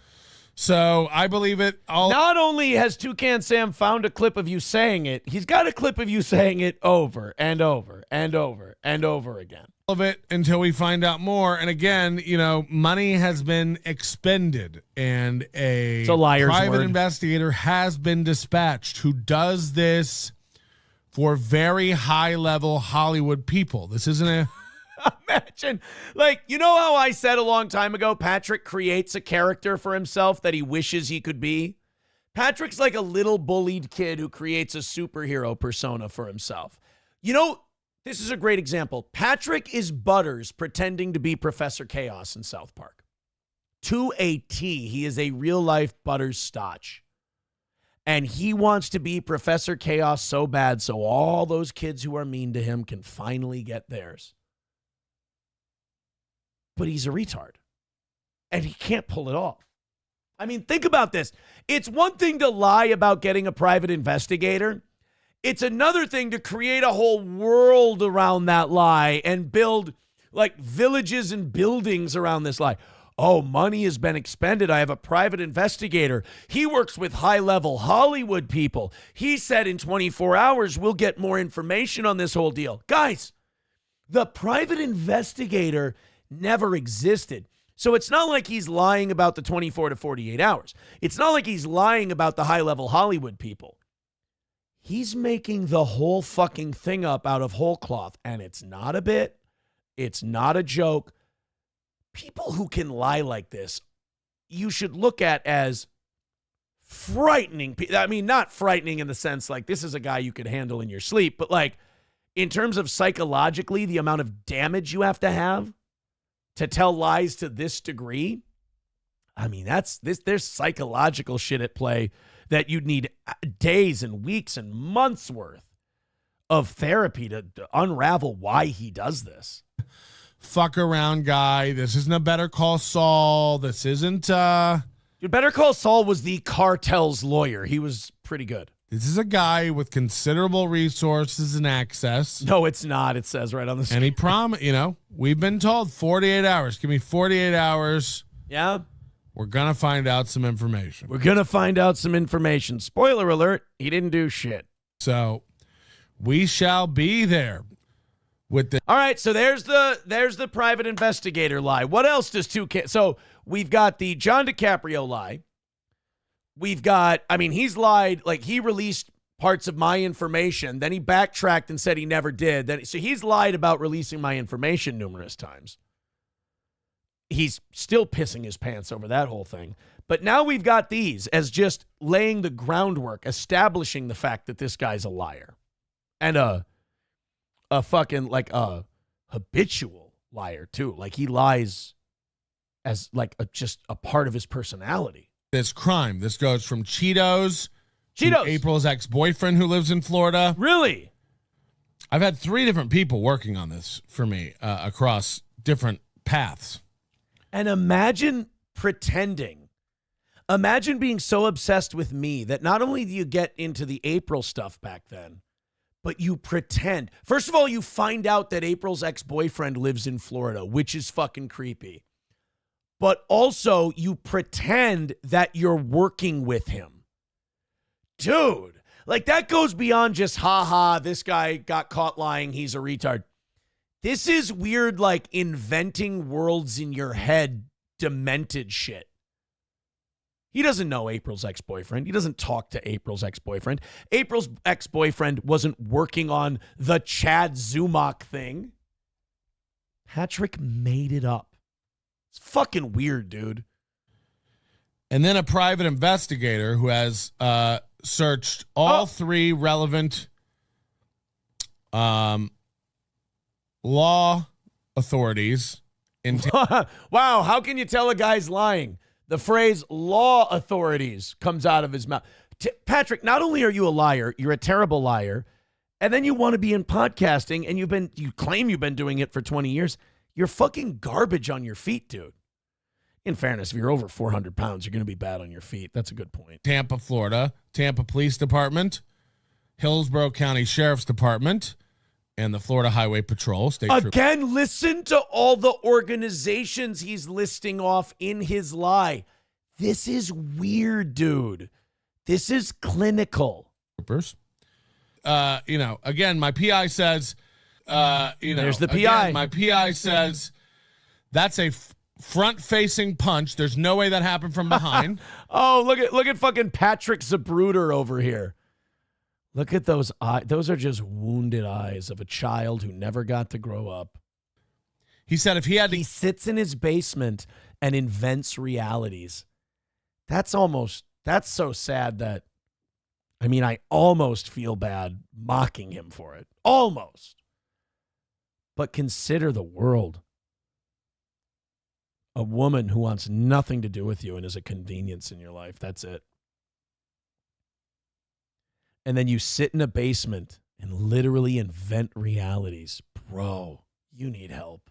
I guess it was one punch and over. There's no other damage.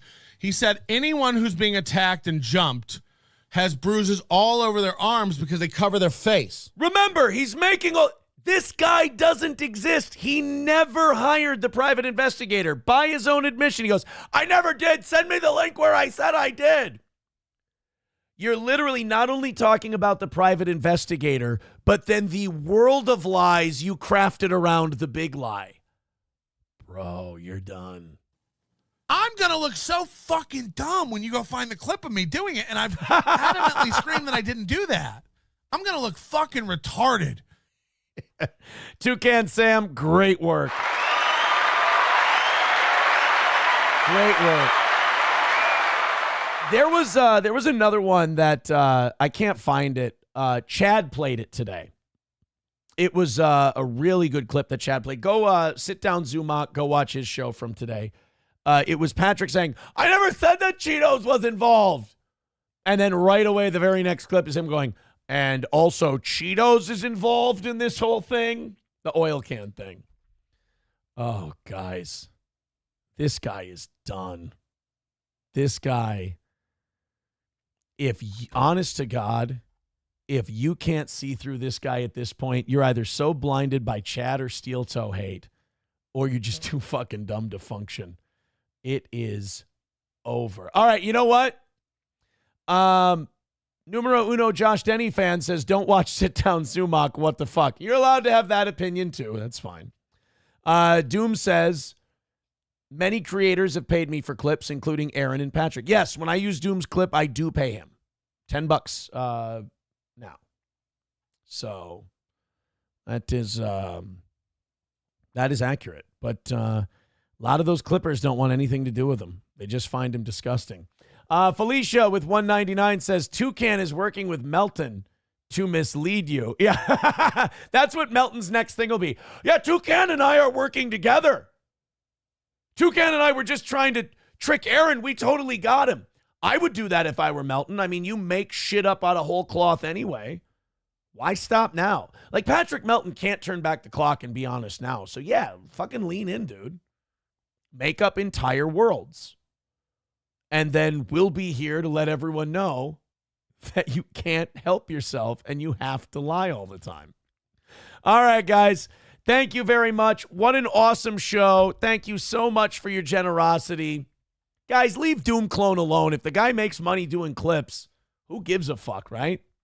I don't mind. I like Doom. I do.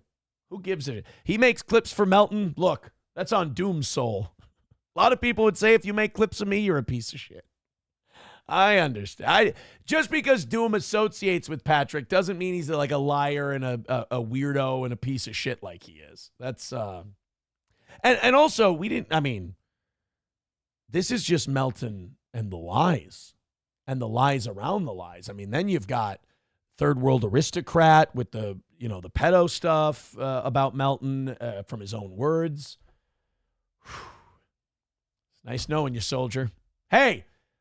Not all of us get to come back to die again, Patrick. Take solace in that. Live once more, die once more. You're nothing if not persistent, kid. Take it easy, everybody. Back again tomorrow morning with Johnny. Another win for the toe. Take it easy.